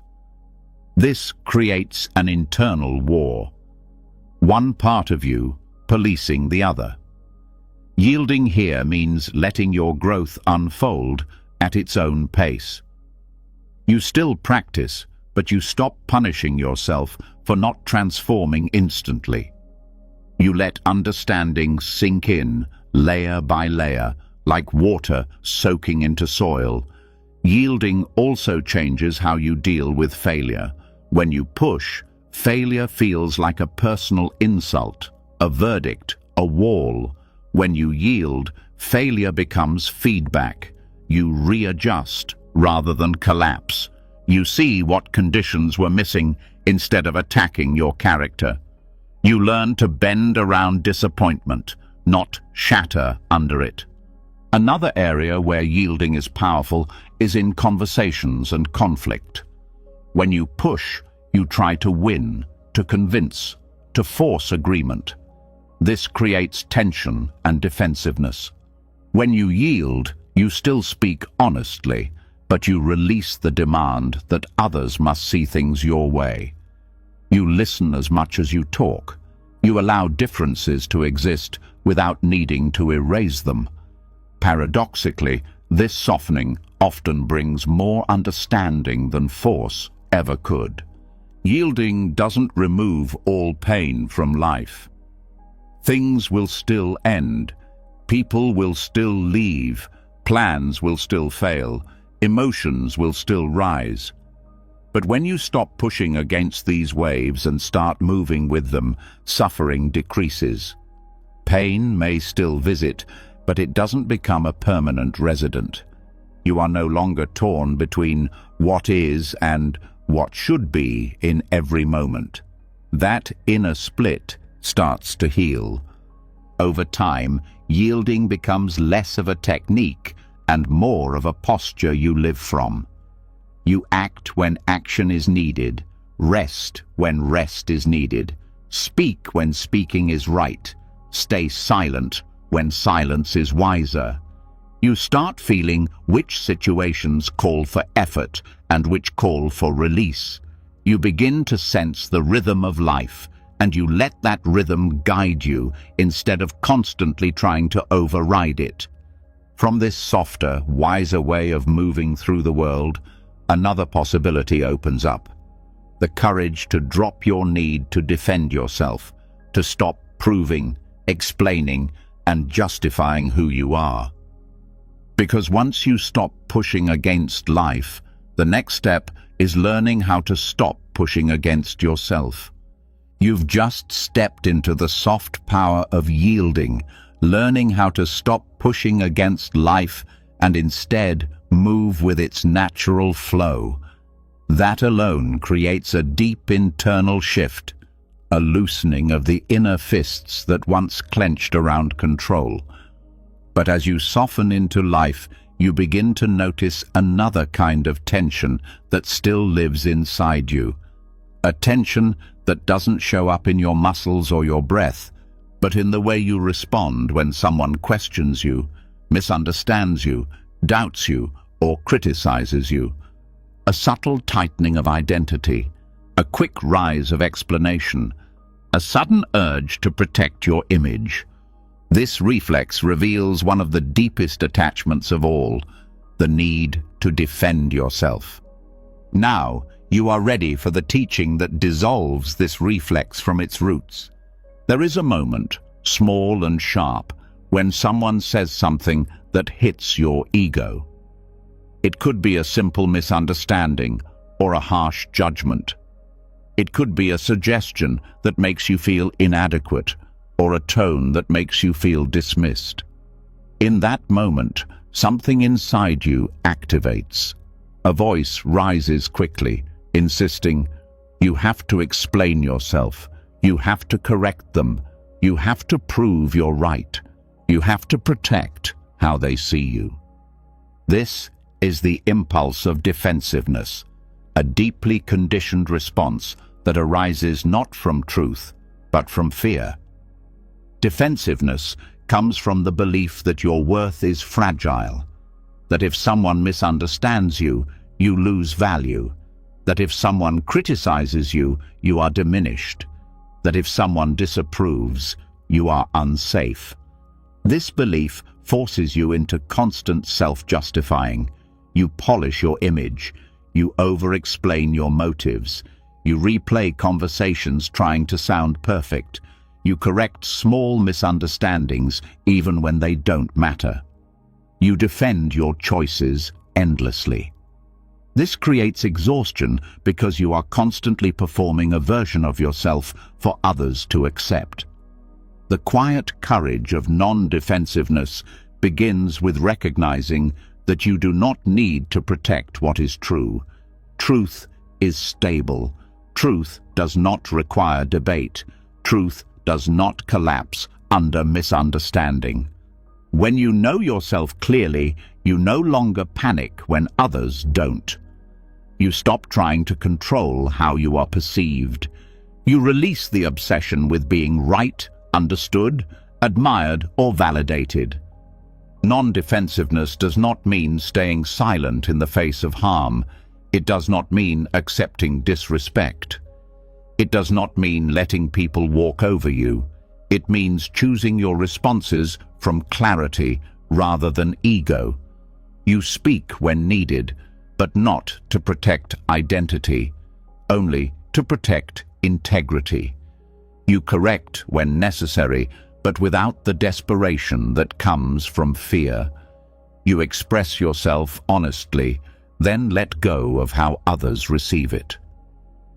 A powerful aspect of this practice is learning to let misunderstandings exist without chasing correction. Many misunderstandings are harmless. Many will resolve on their own. Many are rooted in the other person's perception, not in your truth. When you let these misunderstandings remain, something incredible happens. You feel freedom where you once felt pressure. You realize that not every wrong judgment needs to be fixed. Not every misinterpretation deserves your energy. Not every opinion about you is your responsibility to manage. This is where courage enters, the courage to be seen imperfectly. Non-defensiveness also means recognizing when defensiveness rises in the body. Often it starts with a tightening in the chest, a heat in the face, a sudden tension in the shoulders, a rush of thoughts preparing arguments. This is the ego preparing for battle. By noticing this physical reaction, you create space between the trigger and your response. In that space, you can choose truth over impulse. You breathe, you let the heat settle. You see the reaction without immediately following it. This pause is the beginning of liberation. Another part of this teaching is understanding that defensiveness closes your mind. When the ego rises, you stop listening. You become focused on protecting your identity instead of understanding the situation. You hear not the words but the threat. You interpret not the intent but the implication. This blocks learning.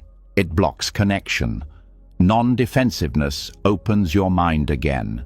It lets you listen with curiosity instead of fear. It allows you to receive feedback without collapsing into shame. Non-defensiveness also transforms relationships. When you stop reacting defensively, conversations become softer. You hear what others actually mean instead of what your ego fears they mean. Others feel safer speaking to you. Communication becomes less of a battlefield and more of a dialogue. This does not make you passive. It makes you powerful in a different way, a way rooted in clarity rather than reactivity. One of the deepest insights in this practice is recognizing that you do not need to win.